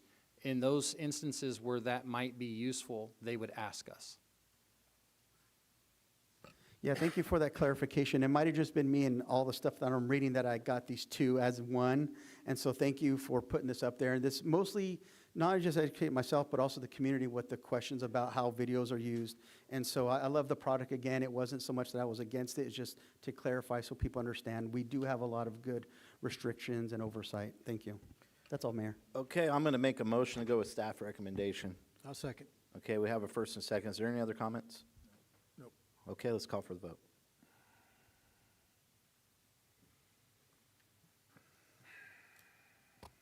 Passes 5-0. Okay, moving on to schedule matter number 14. Mr. Tree, we had our city manager meeting yesterday, or agenda briefing. I voiced my concerns on the pay scale. I'd like to bring it down. I think we discussed the 210 level. I can't remember. I think it's 60 to 75,000 a year, just for clarification.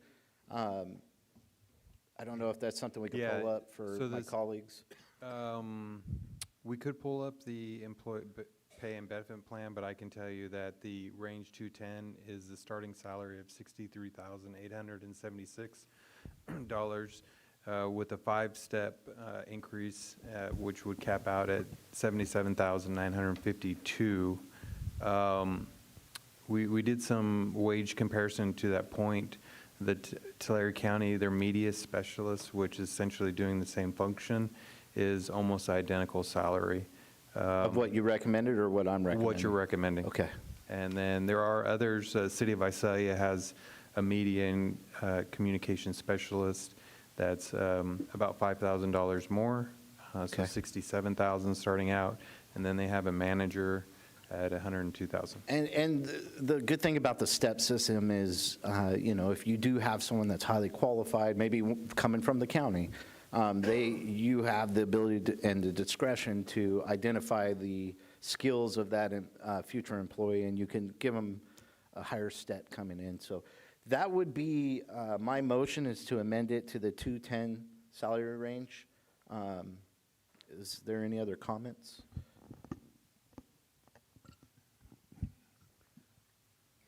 Yeah, similar, I didn't like the pay. I'm glad if we're entertaining this, it's brought down. But even a comparison with the county and Visalia, between not necessarily just their budgets alone are a lot larger than ours. I think at least 3 times that the county's probably $1 billion versus ours. But then also just, the size of their departments, how much bigger they are. So I don't like that apples to apples comparison. But my recommendation was, when I had my meeting yesterday as well, was I think this might be something that could be also a part-time basis, so we're not looking at retirement and benefit packages. That can really, now you're talking, upwards of $100,000 for an employee to, I think information is important nowadays. There's so many avenues that people can get content, and I know that's a part that we need to figure out on the backside as a organization. Some departments have members that are better at it than others, or have personnel that have some time that they're able to. So I get that might be, I want to say a weak link, but a thing that we need to look at. But at this price tag, I just don't, I would more entertain a part-time job, especially if we're going to compare to the county and Visalia. They have a much bigger structure. I think I'm more in the part-time range of, that would bring it around like 45,000. Thank you for making your point. Is there anything else? Oh, I'll just, yeah. So you want it to be a part-time? You said it 3 times. So does, Councilman Wow. Green, do you have any comments? Interesting. Yeah, I'm just trying to wrap my head around it, but it seems like maybe at this point a little bit and really flesh this out a little further and give it some more thought before we Okay. jump off the bridge into the creek before we know how deep it is. That's what my recommendation is, to slow it down a little bit. Okay, so you're recommending you don't want this position at all. We have a recommendation of part-time. I'm saying a salary range of 210. Councilman Rivas, do you have any comments?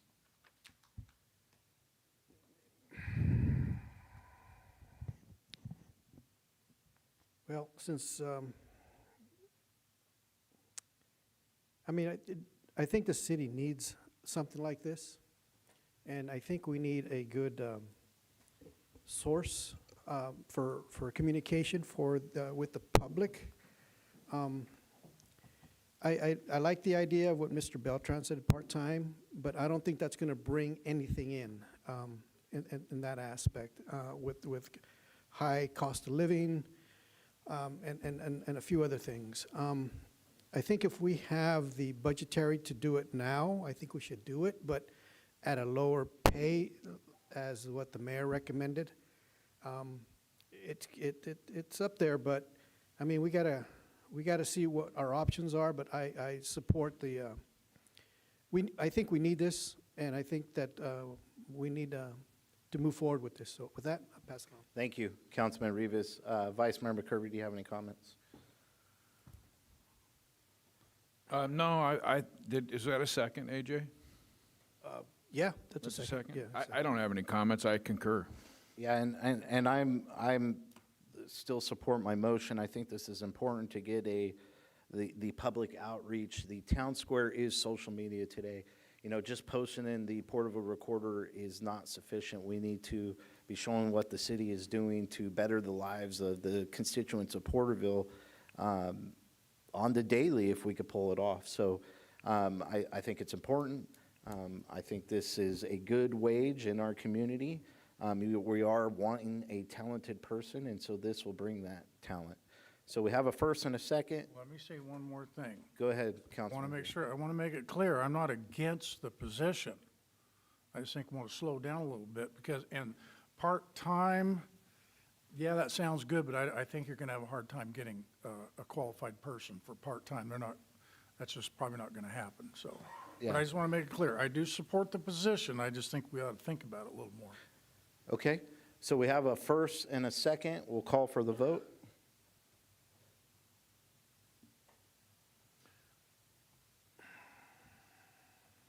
Oh, shit. I think you just click it. Can I? No, just touch whatever other one you want. Okay. Pardon me. Passes 3-2. Okay, moving on to schedule matter number 18, City Manager. Thank you, Mayor. This is for consideration of amendments to the city's entertainment zone. Back on March 17th, the City Council adopted ordinance number 1930, amending Chapter 15.20 of the Porterville Municipal Code to establish the entertainment zone within the city. Ordinance number 1930 currently establishes 2 entertainment zones. The first zone is our downtown zone, consisting of Main Street between Olive Avenue and Morton Avenue, including adjacent sidewalks and public right-of-ways. The second is our airport zone, consisting of a designated public area, consisting of designated public areas of the Porterville Municipal Airport. On July 21st, the City Council discussed entertainment zone. The mayor made a motion to expand the entertainment zone to include the Porterville Sports Complex and Main Street parking lots, and also asked to review the existing wristband fee.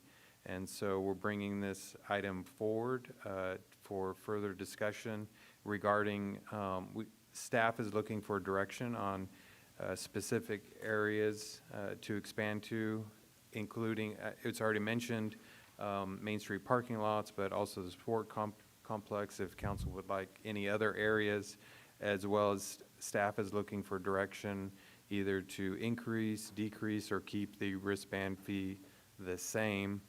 Once staff gets direction, we would bring back the amended ordinance for city council, for the council's consideration. Okay, thank you, City Manager, and I'll go ahead and lead on this. It was my motion. You know, it was exciting to see the farmer's market, and this is where as we said, you know, we don't want to close down Main Street or certain streets. Let's move it to the parking lot, but we still want them to have access to the entertainment zone or any kind of future group. So what I would say with this motion is we encompass Olive to Morton, 3rd Street to D Street. It creates a downtown entertainment zone that has our parking lots within it. And then also with the expansion, I'd like to see this expansion out to the sports complex. I know Vice Mayor had mentioned the fairgrounds. We do not have jurisdiction over those fairgrounds. They have their own board. It is their land, not our land. And so I don't think we even have the ability to, really that's their decision to make on how they want to run their facility out there. But I think that the sports complex, if we can expand out to there, it creates the opportunity, like I've said in the past, for maybe Eagle Mountain Casino to do an outdoor concert or other venues, excuse me, or even possibly, you know, say like a Christian band comes to town and the churches all gather together and have a Christian concert out in the park. We create this atmosphere. I'm not saying they're going to drink alcohol, but it creates an atmosphere where people could come together. I think that the wristbands need to stay where they are. That's my position right now. I'll pass it off. Vice Mayor, do you have any comments? No, I concur. I think originally when we made the downtown entertainment zone, we had not had an event. And so now that we've had an event and we see how that works, the $10 was definitely a challenge for someone because that's a barrier.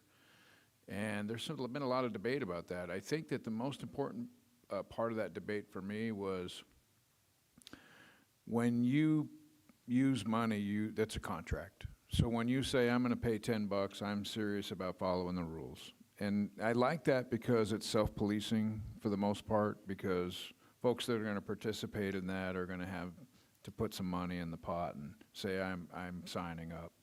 It could be done with $5, and I think, you know, we could bring it back and look at that again, but I don't think it's a showstopper keeping it at 10, but it does put a lot of pressure on whoever's having the event to make sure that they design the event properly, because it could be a barrier to the event. But I think in the context of what we have done and what we're planning to do at the sports complex, I think it still makes sense at $10. So I'm going to stay there. I'm not moved yet. And I think the idea of expanding I think what we're saying is we're just going to make the existing zone around Main Street bigger, but we still come back to the council and decide how big it is by each event. So we're casting a wider net to start now that we've seen the success.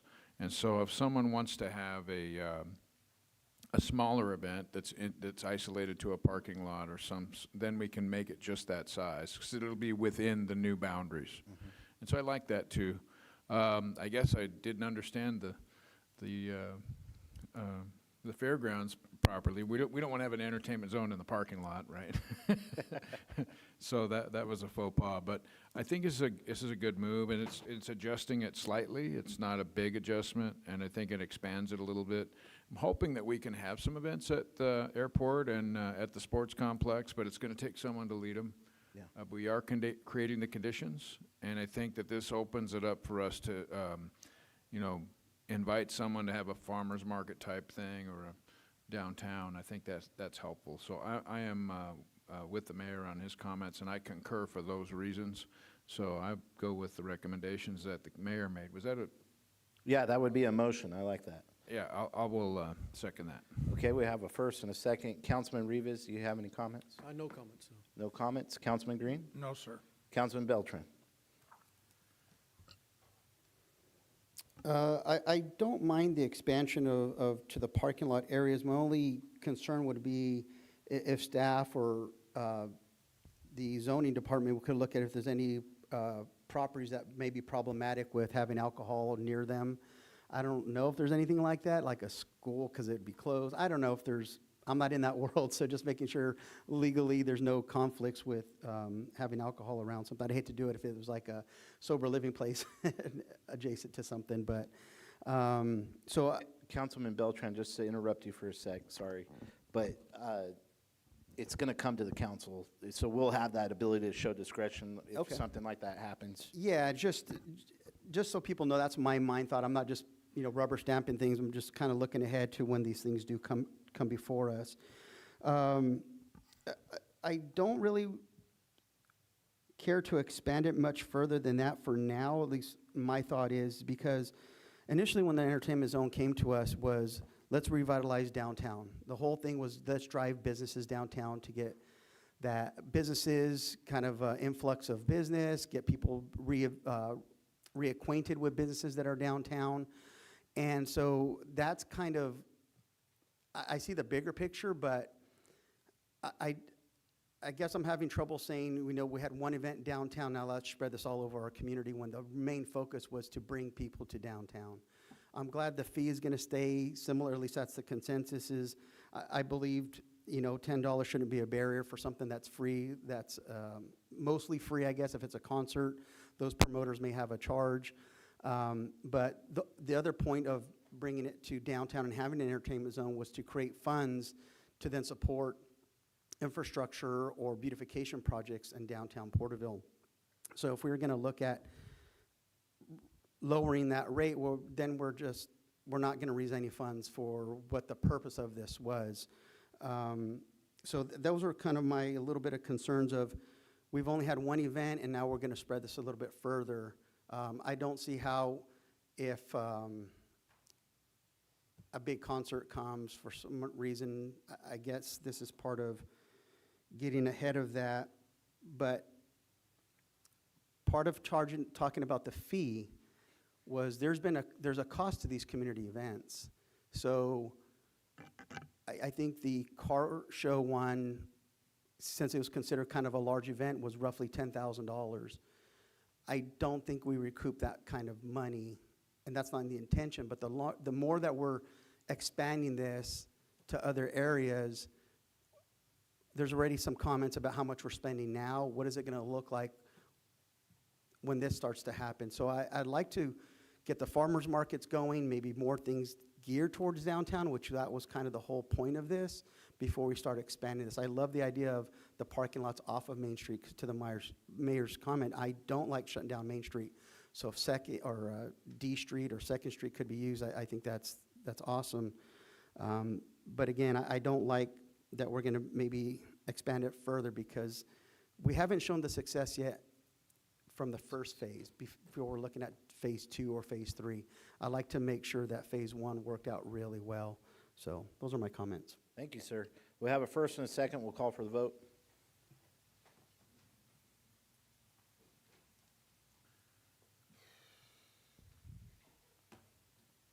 Sorry, Your Honor, it's not working correctly. Let's do a roll call.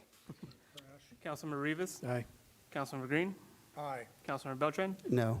Vice Mayor McCurvey. Aye. Mayor Meister. Aye, passes 4-1. Okay. Moving on to schedule matter number 19.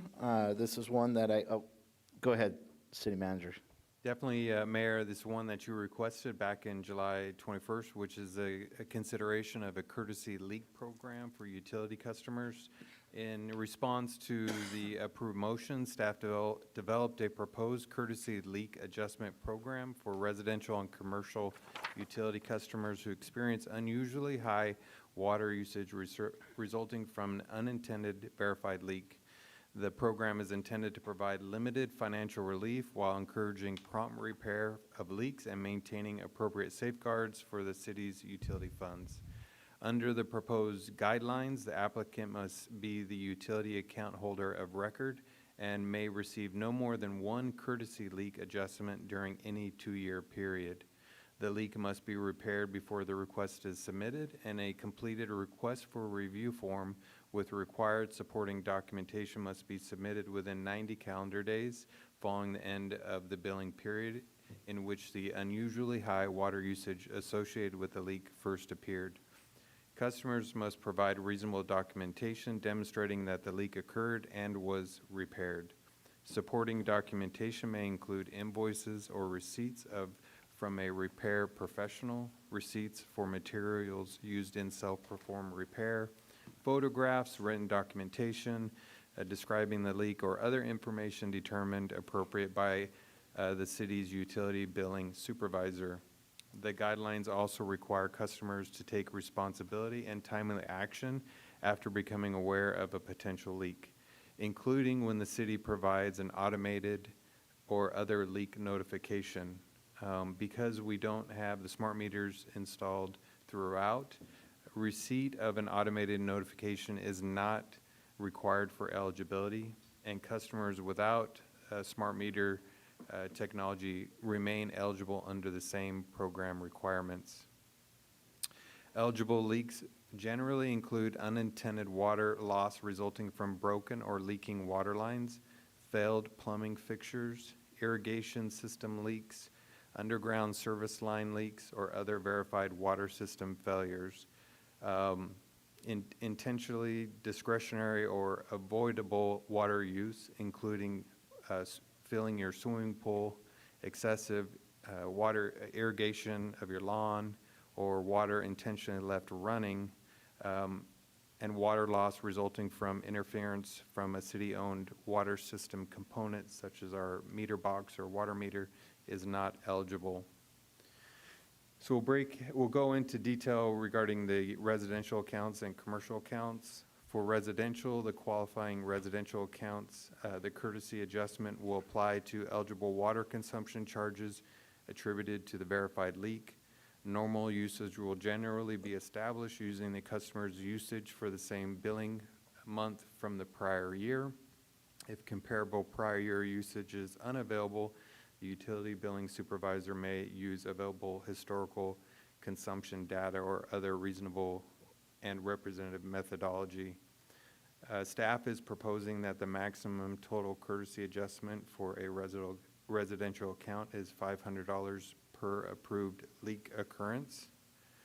For commercial accounts, the courtesy adjustment will be calculated using the customer's normal historical water usage.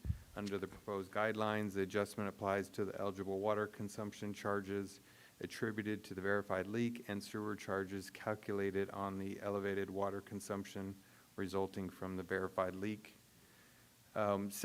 Still using the same historical information. However, the maximum total courtesy adjustment for a commercial account is $2,000 per approved leak occurrence. The draft program that was attached to the staff report also discusses in detail regarding the program administration and appeals. For example, the utility billing supervisor will administer the program, review applications, verify billing and consumption history, determine whether a reported condition qualifies as an eligible leak, and establish an alternative normal usage methodology when necessary. A written determination approving, denying, or modifying a request will generally be issued within 30 days after receipt of a completed application and all required supporting documentation. The applicant who disagrees with the utility billing supervisor determination may appeal to the city manager or designee within 15 calendar days. The city manager will also issue a final written determination generally within 30 calendar days after receipt of the completed appeal. Staff is proposing that the program be effective on the date established by City Council and will apply only to eligible leaks moving forward during the billing periods ending on or after the effective date. Courtesy leak adjustments approved under the program will be funded by the Water Enterprise Fund. The proposed courtesy leak adjustment program guidelines, including the request for review form, are attached for council consideration. Staff's recommendation is that the City Council, 1, approve the courtesy leak adjustment program and associated program guidelines as presented with any modifications directed by the City Council, and 2, authorize the city manager to take the administrative actions necessary to implement the program. Staff is happy to answer any questions. Thank you, City Manager, and I think this is great work. I appreciate it. I couldn't really pick apart. It's kind of a learning thing. As we go forward, we may have to make some adjustments. Main reason why I requested this or made a motion for this, we've seen residential owners, we've seen commercial owners, we've seen churches come to the city in closed session, and the recommendation is always to decline.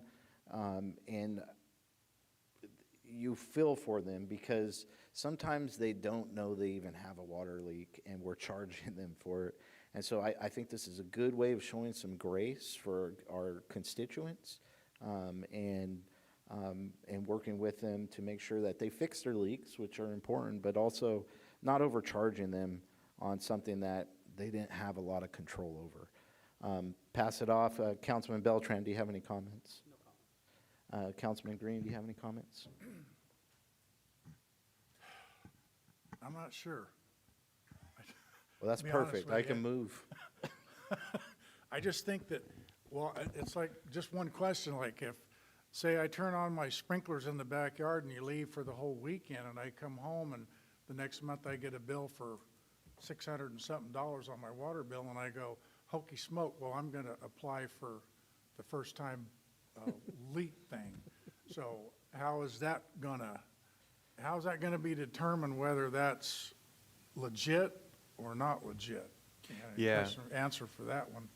Really good question. The short answer is excessive watering of your lawn is not an eligible action under this program. You need to have a verified leak that okay. is corrected by a licensed professional. So there's a valve that was broken, right? That could potentially be a situation where we could reimburse up to $500. I recently had a broken valve in my backyard and woke up Sunday morning and my whole backyard was flooded. But leaving on the sprinklers over the weekend, no. That doesn't count, But something right. that's broken, pictures we can verify, and you have to call a plumber out or someone else licensed or a professional to fix it, then yeah, you have the proper paperwork and we can proceed. Thank you, City Manager. Was that your only question? That's good. That's good. Councilman Rivas. Where was this program 7 years ago? Ooh. Because a 30-yard roller dumped it on my a roller on my driveway, and and they land pretty rough. They do. Well, when I turned on my sprinkler, the corner wheel was about 2 feet from my sprinkler, and it was under cement. I didn't know about it, and then when my sprinklers went on, I'd seen it leaking. I go, what the heck? What's going on? Well, the roller did it because of the vibration when he slammed it down. It was not intentional, but it happened. But other than that, I wish it would be retroactive 7 years. That way I can get my my money back, but I'm not looking for that. I'm glad this is here for the people. I'm glad that it's a grace thing. And I mean, it's a good thing that we're doing for the people, because some people, residents, they need, it's not their fault. So I'm looking forward to seeing if we have to fine tune some things, great. If not, I think I'm motioning to go forward with this. I like it. Okay, we have a motion on the table, and you're correct. We don't want to go in the past and try to correct all the wrongs from the past. We're looking at the future and trying to do what's right. So I appreciate the comments. We have a motion on the table. Vice Mayor McCurby, you have any comments? I can think of 4 major in the last 4 years where it was thousands of dollars, where it was, was below the pavement and you took a long time to find it, and it impacts a business and a family. And so I think it's prudent. It goes a little further than we would any of the other services, because right now everything stops at the curb, right? So this is saying, if this thing happens past the curb and it's a legitimate under this criteria, then we'll have some grace. I think it's a prudent thing to do. We got to make sure it's not abused, and we got to be careful that, it really is helping the people that it's intended to help. And I think those examples in my mind are those. And I'm for this, but we got to be careful that we don't let it get abused. And to that point, staff will be providing quarterly updates. Awesome. That's wonderful. Okay, I'll second the motion. Let's call for the vote.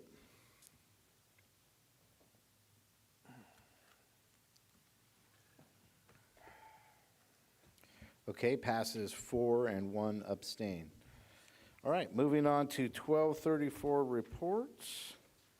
To the East Groundwater Sustainability Agency. Now, there's 2 of them, Mr. Mayor. May I just do them both at the same time, because they've got them listed separately? Throw that stone and kill 2 birds, sir. Well, what I'm going to do here is just kind of give everybody an overview of the meeting or meetings, and I want to bore you with a bunch of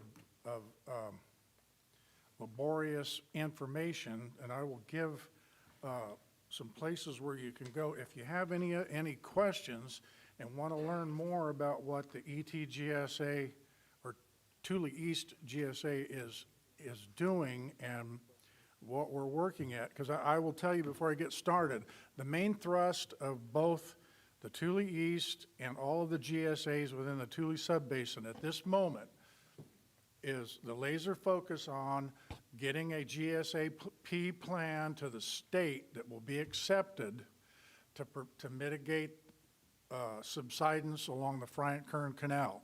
That's the main focus of all these agencies at the moment. So I just leave you with that. And on the August 5th meeting, it was called to order at 9 a.m. in the morning. And the meeting covered several key points. Public comments were limited to 3 minutes when there were no public comments. Robert Gould and Nikolai Marin from Ag Innovations introduced their facilitation support services, and this is funded by Department of Water Resources grant. The board approved the July, these people help facilitate all the other agencies in trying to keep everybody coordinated. So, and the board approved the July minutes, financial reports, and also the city employee benefits for the Thule East GSA staff. Well registering and meeting and reporting policy was discussed with the focus on surface water prioritization and domestic well mitigation. We're putting money, we have to put money back mandated by the state to, if there is it determined that a domestic well has been rendered without water, that there is money in these mitigation, domestic well mitigation funds to help take care of that to domestic well users. The board also addressed the accelerator interim plan for the Thule subbasin, emphasizing the need for a unified GSP plan, which it's a groundwater sustainability plan, and addressing subsidence issue, which I just mentioned about the Bryant-Kern Canal. Meeting discussed the updated map of 78 zones and emphasizing the need for coordinated efforts to manage land subsidence, in which this encompasses all of the GSAs in the Thule subbasin. There is an urgency to have this done by January, February, and this is important to get this to the state before they come in and implement their plan, and it's not going to be pretty if they do and we don't get this taken care of. The importance of water depth and sustainability, which is the depth that these wells, pumping from the lower aquifer, that's where most of the subsidence is coming from, which is usually below 600 feet deep wells, emphasizing the importance of water depth. Potential for lawsuits if draconian pumping restrictions are imposed, which that right now is not that big of an issue because we're hoping to avoid that. The discussion also covered the formation of a technical committee, the need for a basin-wide approach to subsidence issues, and the development of a new groundwater accounting system. Upcoming meetings and the Prop 26 fee study were also highlighted, and there will be a special meeting this goes into, then the following Monday, we had on August 10th, we had a special meeting of the board, and this meeting focused on the Thule East GSA's fee study and public hearing schedule, which is scheduled for September the 2nd, and it will be here in the council chambers at 2 p.m. in the afternoon on September the 2nd. Brandon Van Mugen and John Blitz from one of our consulting firms presented the study detailing the $62 per acre foot volumetric fee based on consumptive groundwater use. This is a fee, not a tax, and it covers monitoring, reporting, and sub-basin coordination. Total revenue requirement, according to them, is $4.1 million. Public water systems such as Porterville will be charged based on their full meter production. And the board accepted the study and set a public hearing date, which is September 2nd at 9 a.m. here in the chambers. Also, there was discussed the need for community outreach meetings and the financial implications of these fees. Now, the public hearing, again, as I said, is set for September 2nd at 2 o'clock in the afternoon. Oh, I'm sorry, that's 9 a.m. Pardon me. Then because I got this confused with, there's a public workshop being held by Thule East GSA here in the council chambers. That is at 2 p.m. on August 25th here in the council chambers. Now, anybody, for me to bore you with any more, details, anybody that's interested and wants more information, want to understand what the GSA is trying to accomplish and so forth, you have any questions, go to the TEGSA website, which is all lowercase, ThuleEastGSA.org. And on the website, you will find the email address in case you wish to direct a specific question to Mr. Rogelio Cadillo, who is the manager of the TEGSA. Also, a phone number you can reach is posted on the website. So with that, I think that concludes what I have to say, unless, Mr. Payne, you have anything to add to that? No, you covered it really well, Councilman Reed. Thank you. I appreciate that.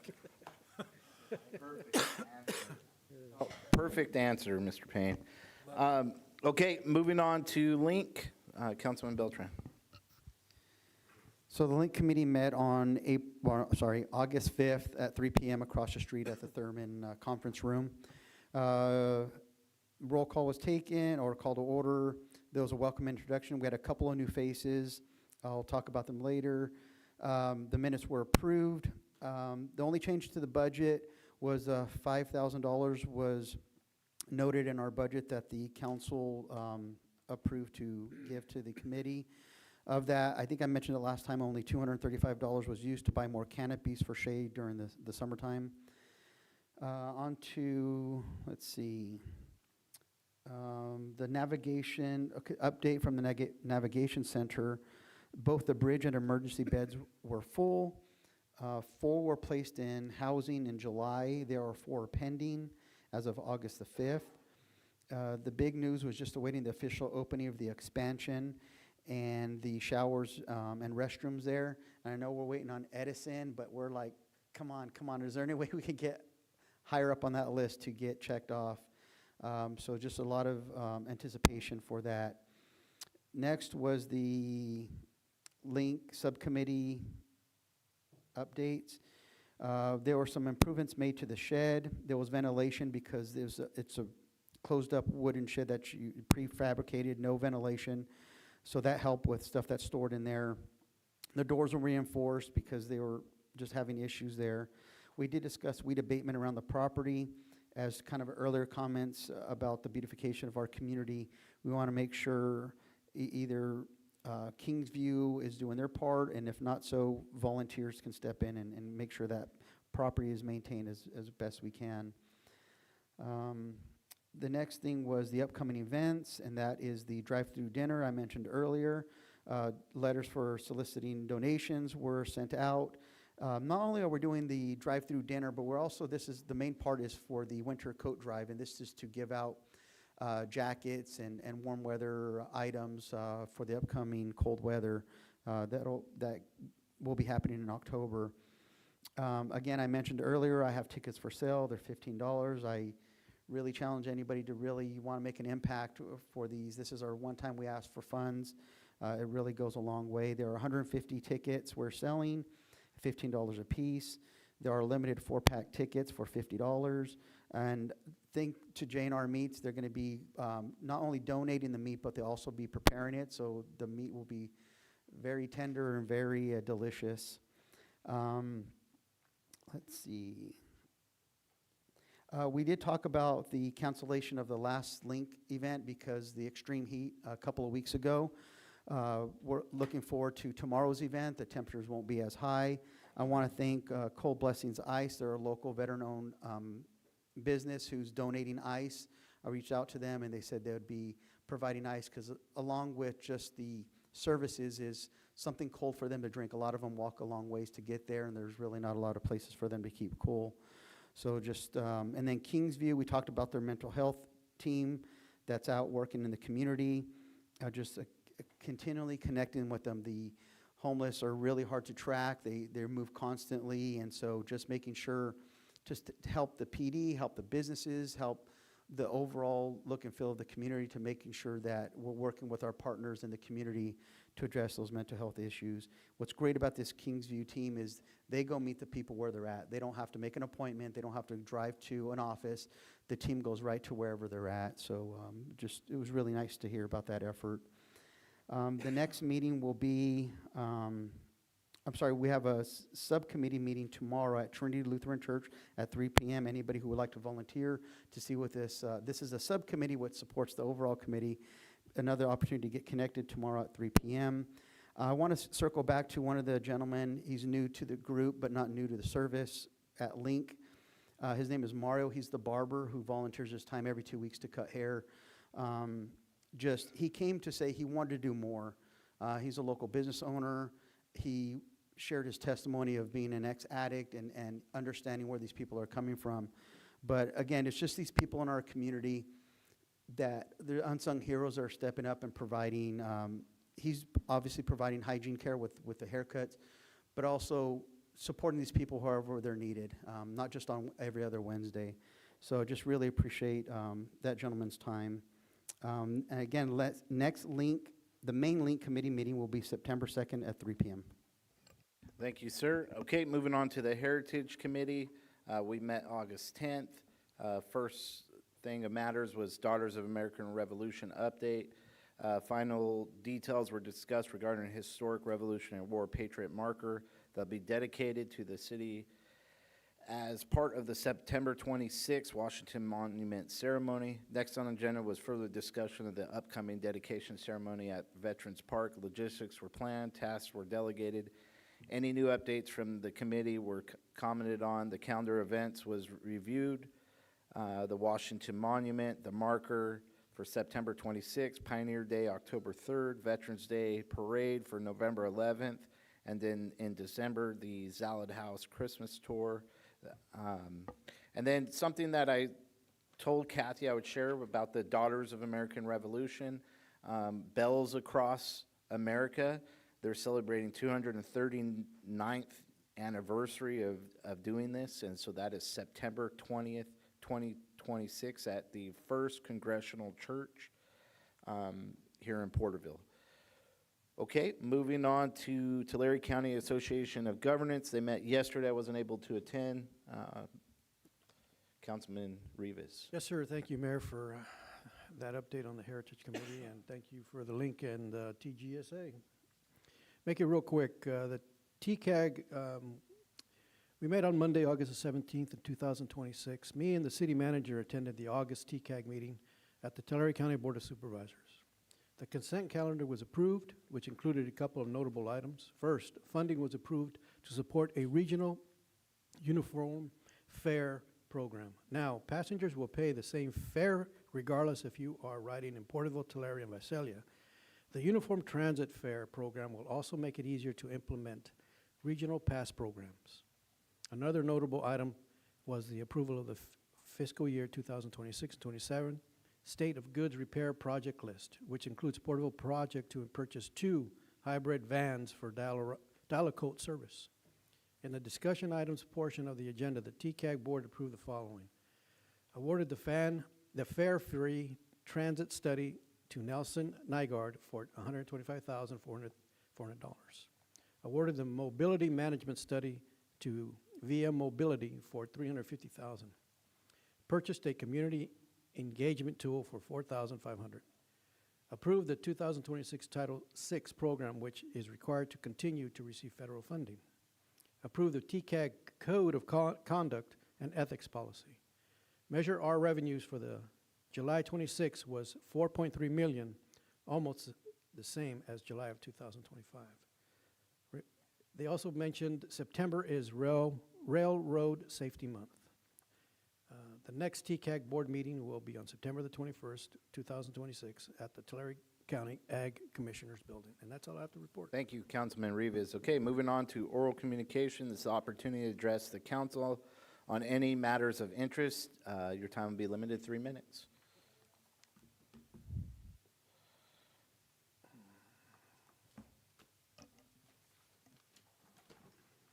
Brock Neely, address on record. What you're receiving are some flyers for some events coming up at the Porterville Elks Lodge.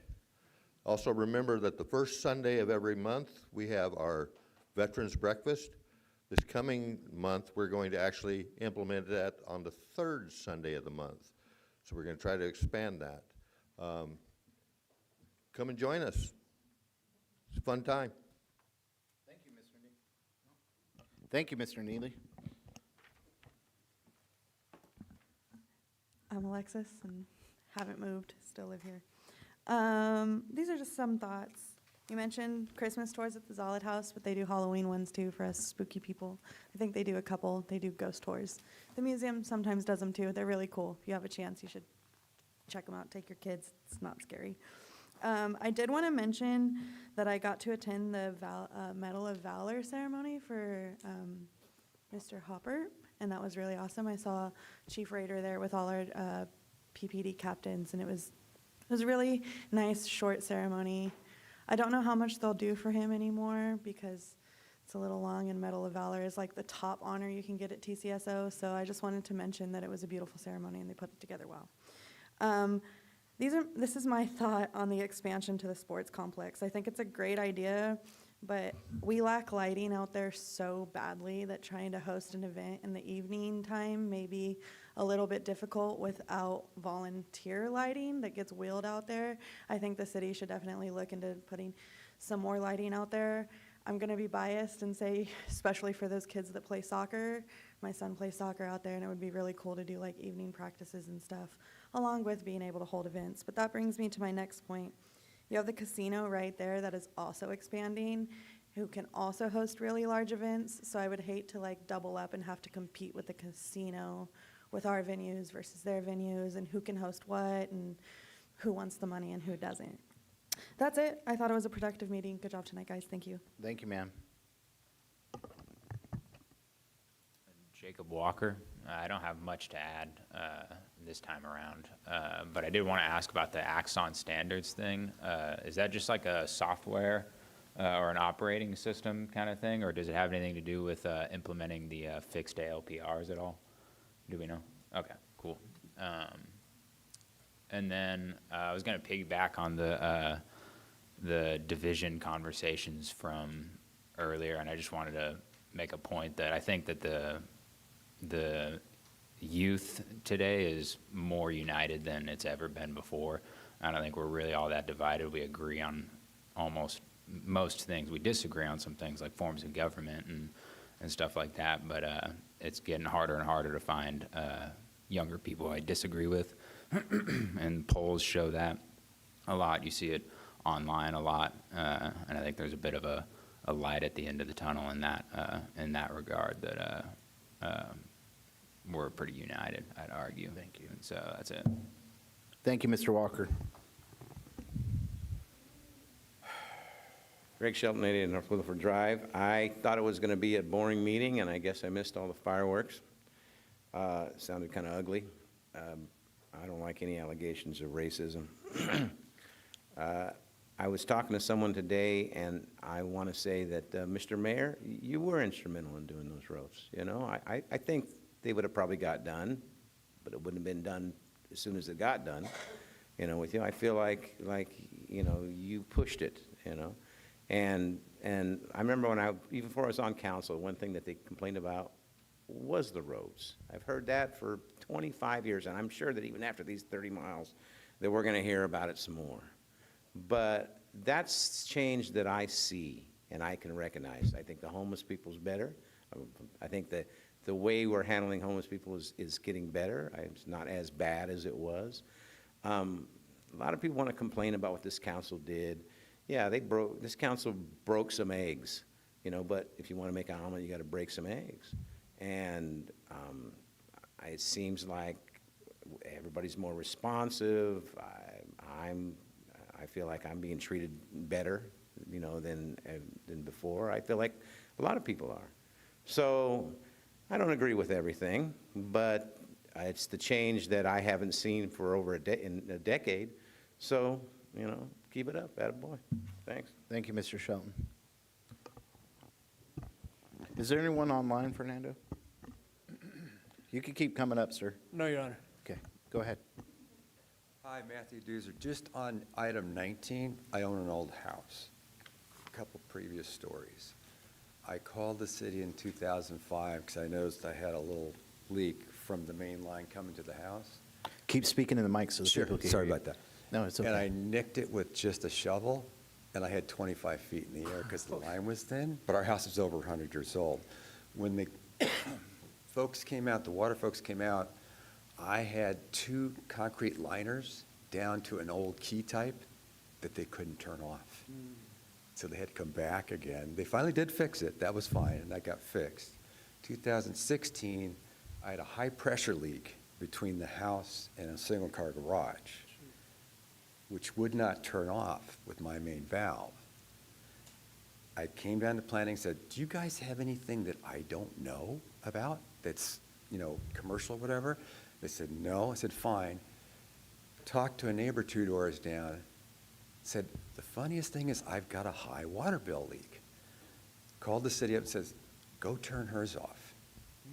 And I discovered in fact-finding from some old neighbors of mine who have lived for a long time, one of the previous owners from my house owned the house 2 doors down, capped it at my end where it was leaking, but they had the main valve at that house.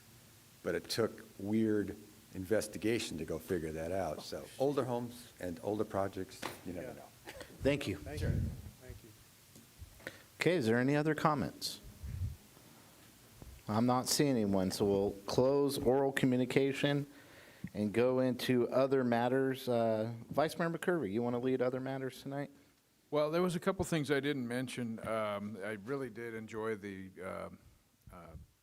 tour at the casino with the tribe, and we had a good meeting over there, and we got to meet some new folks, and it was a really good event.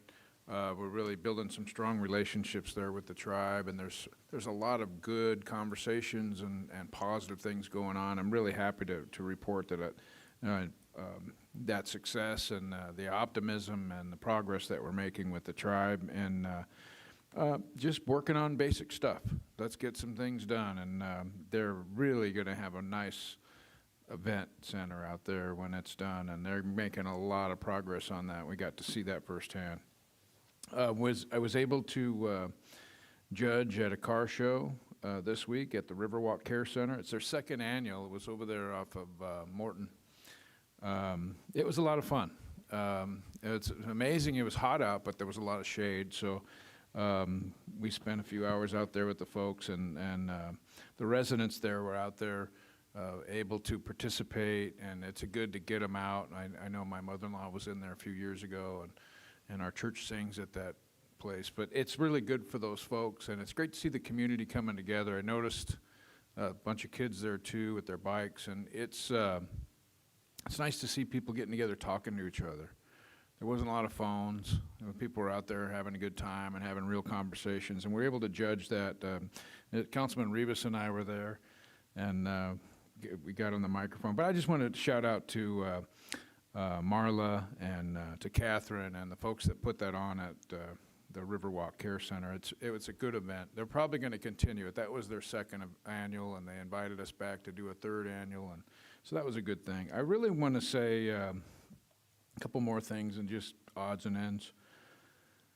There's a real healing power in this community when we come together and focus on the good. And we see that a lot, and I know that we're trending positively there. It's really great to hear Mr. Walker's comments too, because there is a lot of unity. Let's focus on that unity. Let's focus on the optimism, because even in our church, you know, we pray for all the first responders, and we pray for everybody that serves us, and we pray when we lose those men and women that support us, like Miles and we pray for his family. And it's good for the community to do that, and it's good that we do that here in this chamber, and we got to continue to lift each other up, because these things are going to happen from time to time. This is life. And I just want to say a positive thing about that. And if we focus on the good things, then those are the things that are going to happen, because we become what we focus on. And if we focus on negativity and we focus on, you know, division, those are the things that we're going to get. And so I just want to continue to encourage everyone. The comments have been great. There's a lot of good discretion. There's a lot of listening going on, and a lot less of the political posturing and those things. And that's good, because then we can get more business done, and it lightens the mood, and it really shows the spirit of our community. So I just want to say those things. The Neptunites being here, awesome. Really love that group, and it's amazing how much time. You can see how close-knit that group is, right? They were loud, they were together, they're motivated. I mean, when you get, that was only half. Less than half, right? You get the whole crew together and go to another city, and you spend 6 hours with them, and man, it's an event. And it really was a pleasure hosting them here tonight, and that spirit in this chamber, and just recognizing that talent and the family environment that we have in our schools and our children. To Mr. Walker's point, there's a lot of unity there, and we got to continue to lift up those kids and continue to encourage them. And this is the way we do that. And let's continue with all of the programs that we talk about up here. We do a lot of things, and I just want to highlight those and say it was a pleasure and it was an honor to look at the future leaders, and we got to keep looking at them before us. Our culture has a problem. Our culture is looking at us before them, and we have to flip that back. When I grew up, it was them before us. We're living in a time where it's us before them, and the adults are kind of selfish right now. But the kids aren't, and we got to focus on them, and they're going to be the next leaders, and that's the way it ought to be. And I just want to say that, Mr. Mayor. Thank you, Vice Mayor. Well put. Councilman Rivas, I hate for you to follow that, but it's all on you. I can't follow that. I can't follow that. The only thing I can say is a few things, real simple. Isn't there enough evil in this world that we have to bring it here to council? That's it. I mean, if there's issues that need to be addressed, address them, but not with name calling, not with mocking, not with, oh, by the way, liquidity. I got it right this time. Thank you.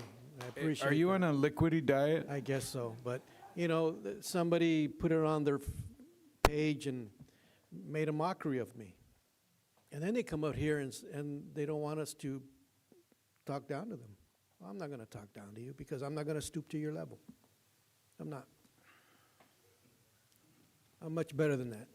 But liquidity, I got it right, okay? I'll leave it there. Well, thank you. Councilman Rivas.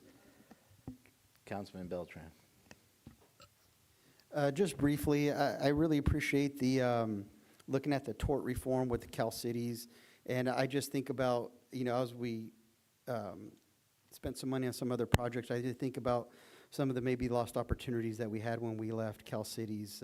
I think it was roughly $30,000 we paid a year, but they have some great things. We may not always agree with some of the things that are happening, but we're talking about lobbyists and different things that they can do. I'm glad this didn't cost us any money to join that, but there are some great things that they're doing. As I'm glad we're continue following them. We get their emails still to kind of track things that are important to our community. Again, shameless plug, link, I got tickets. I'm trying to hustle to make sure we sell those tickets. We don't want anything left. If you're tired, don't want to cook on a Thursday, you just drive through and pick up your meal. So hit me up or another link committee member. And lastly, more of a just, when I was speaking earlier about the social media person, I was trying to gather my thoughts, and the mayor had said I repeated myself, so it kind of got cut off there. But I have a full-time job plus council duties, and I do social media. I got a couple of different platforms I do. It's not a job that is that difficult or needs to be paid that much money. I get it, you know. I think I just checked the city's webpage or social media, and I think it's 5,000 people that follow us. Hopefully that'll improve. Not everybody has social media, even younger generations. Some people are actually going against social media now. And so we'll see where that trend goes in a few years, but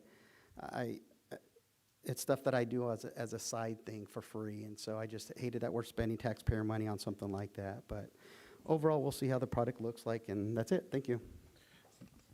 Thank you, Councilman Beltran. Councilman Green, do you have any comments? Do I have a comment? Very little. I just want to kind of top off what Ed said about the kids, the little Neptunites, the little pollywog kids that were in here. You know, when you get to be my age, kids just make your heart feel lighter, you know. They were just a pleasure. And I was so impressed with them standing up here with my back to them at the Pledge of Allegiance. I believe I could hear every single one of them, loud and clear. So, I mean, it was a very joyful experience for me. It makes my, you know, feet feel lighter, kind of like the old PF Flyer tennis shoe commercials when we were kids, where you can jump your highest and run your fastest. Well, that's what they make you feel like. They make you feel really good. Then also, I just have something to report that I noticed the last few days. I think we're out of the heat because the jackrabbits have quit carrying canteens. There we go. All right, thank you, Councilman Green. I'll be very quick. I didn't get your last name, but Matthew, I really appreciate you coming up and sharing your story and how a leak impacted you, and you had to pay a high rate for something that you didn't necessarily have full control over. And interesting story. And the good thing is what we did tonight is we're going to protect people like you in the future.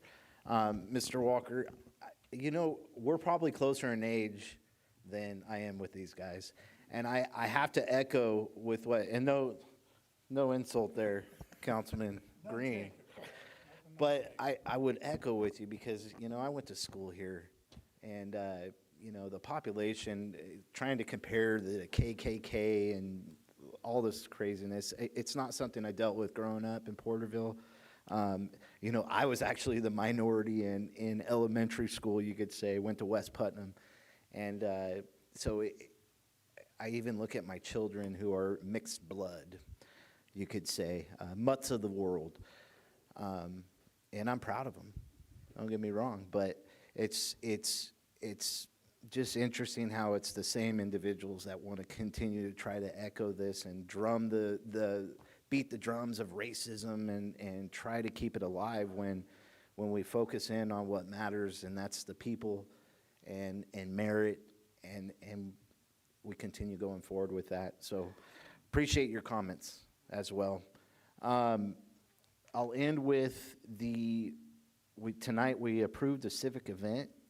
Many people are impacted by cancer worldwide and in our community. I know everyone knows someone that has lost someone to cancer or been impacted by cancer, and it's so hard.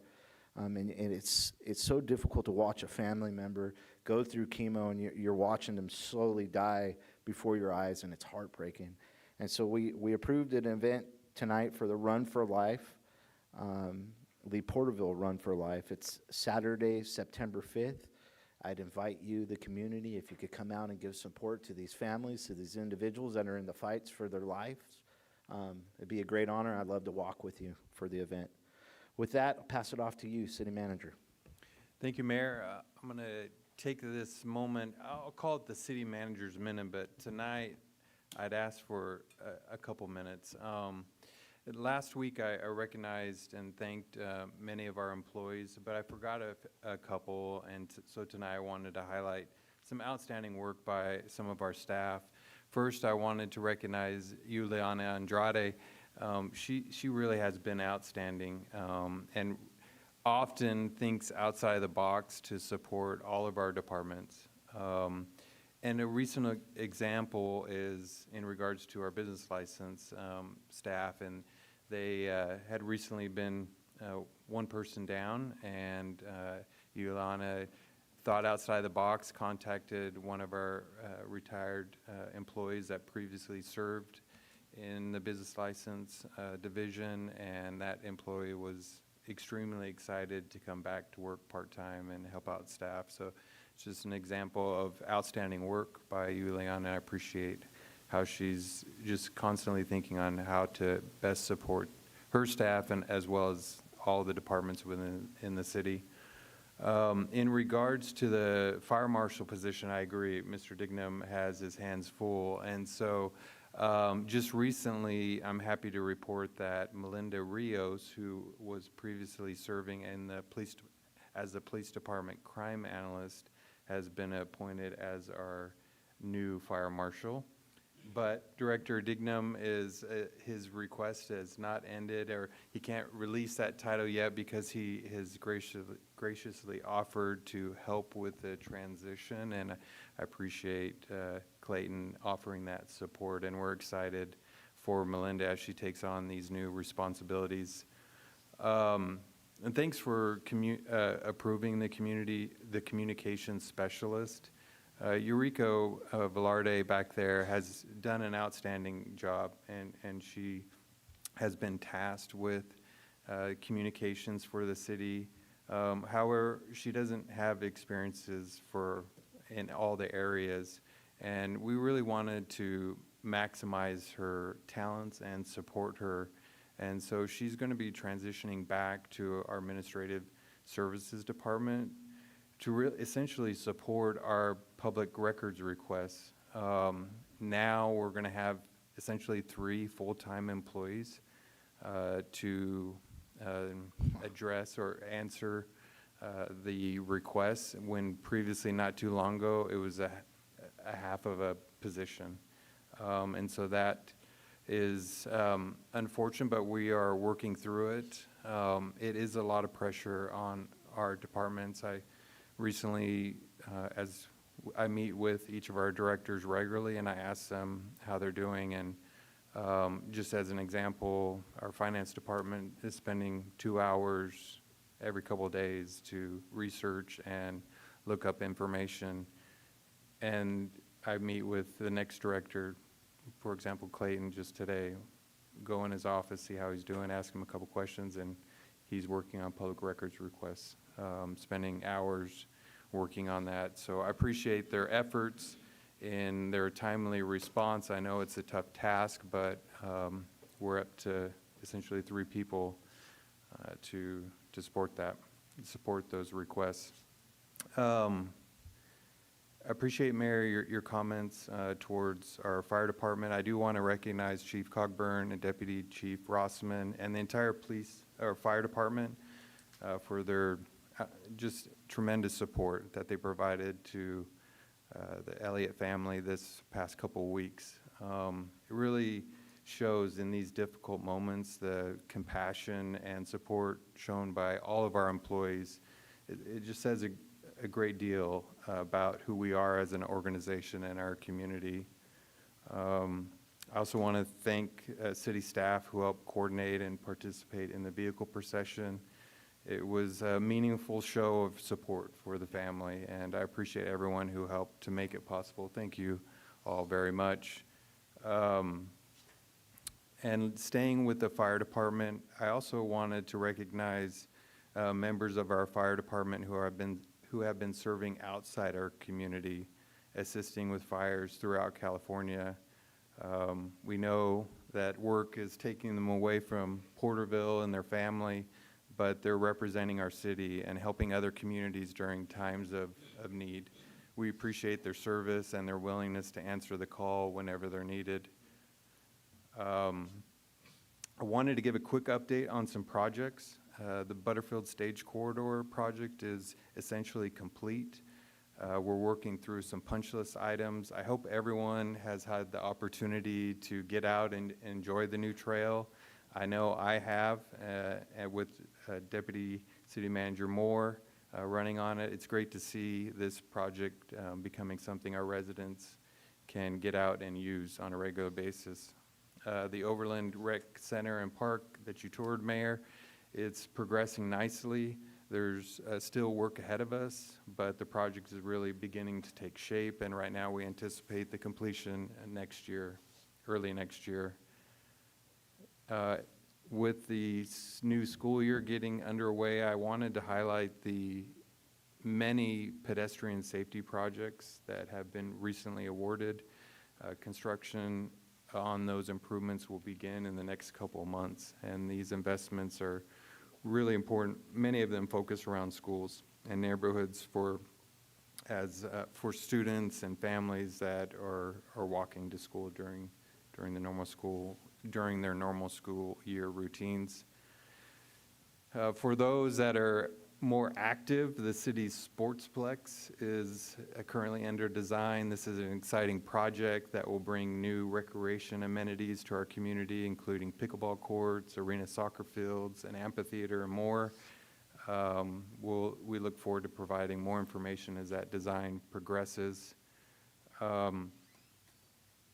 There are many projects underway in various stages, and so I wanted to share with the council that the Planning and Engineering Department is putting together a project update presentation that we'll be providing either the first or second meeting in September. So we'll go more into detail. I also wanted to recognize our Parks and Leisure Services Department for another successful movie in the park. They recently featured Lilo and Stitch, just providing an opportunity for families to get outside, enjoy the park, spend time together as a community. Thank you to our Parks and Leisure team and everyone who helped to make that event possible. I understand that I call them the guardians of Centennial Park. Bert and David, who were sitting in the back row tonight, had VIP seating, so it's cool that they were able to join and participate in the movie in the park. And finally, Mayor, I want to wish you a happy birthday this past Sunday, and on behalf of the city team, I hope you had a wonderful birthday and wish you a great year ahead. Thank you, sir. Okay, with that, meeting's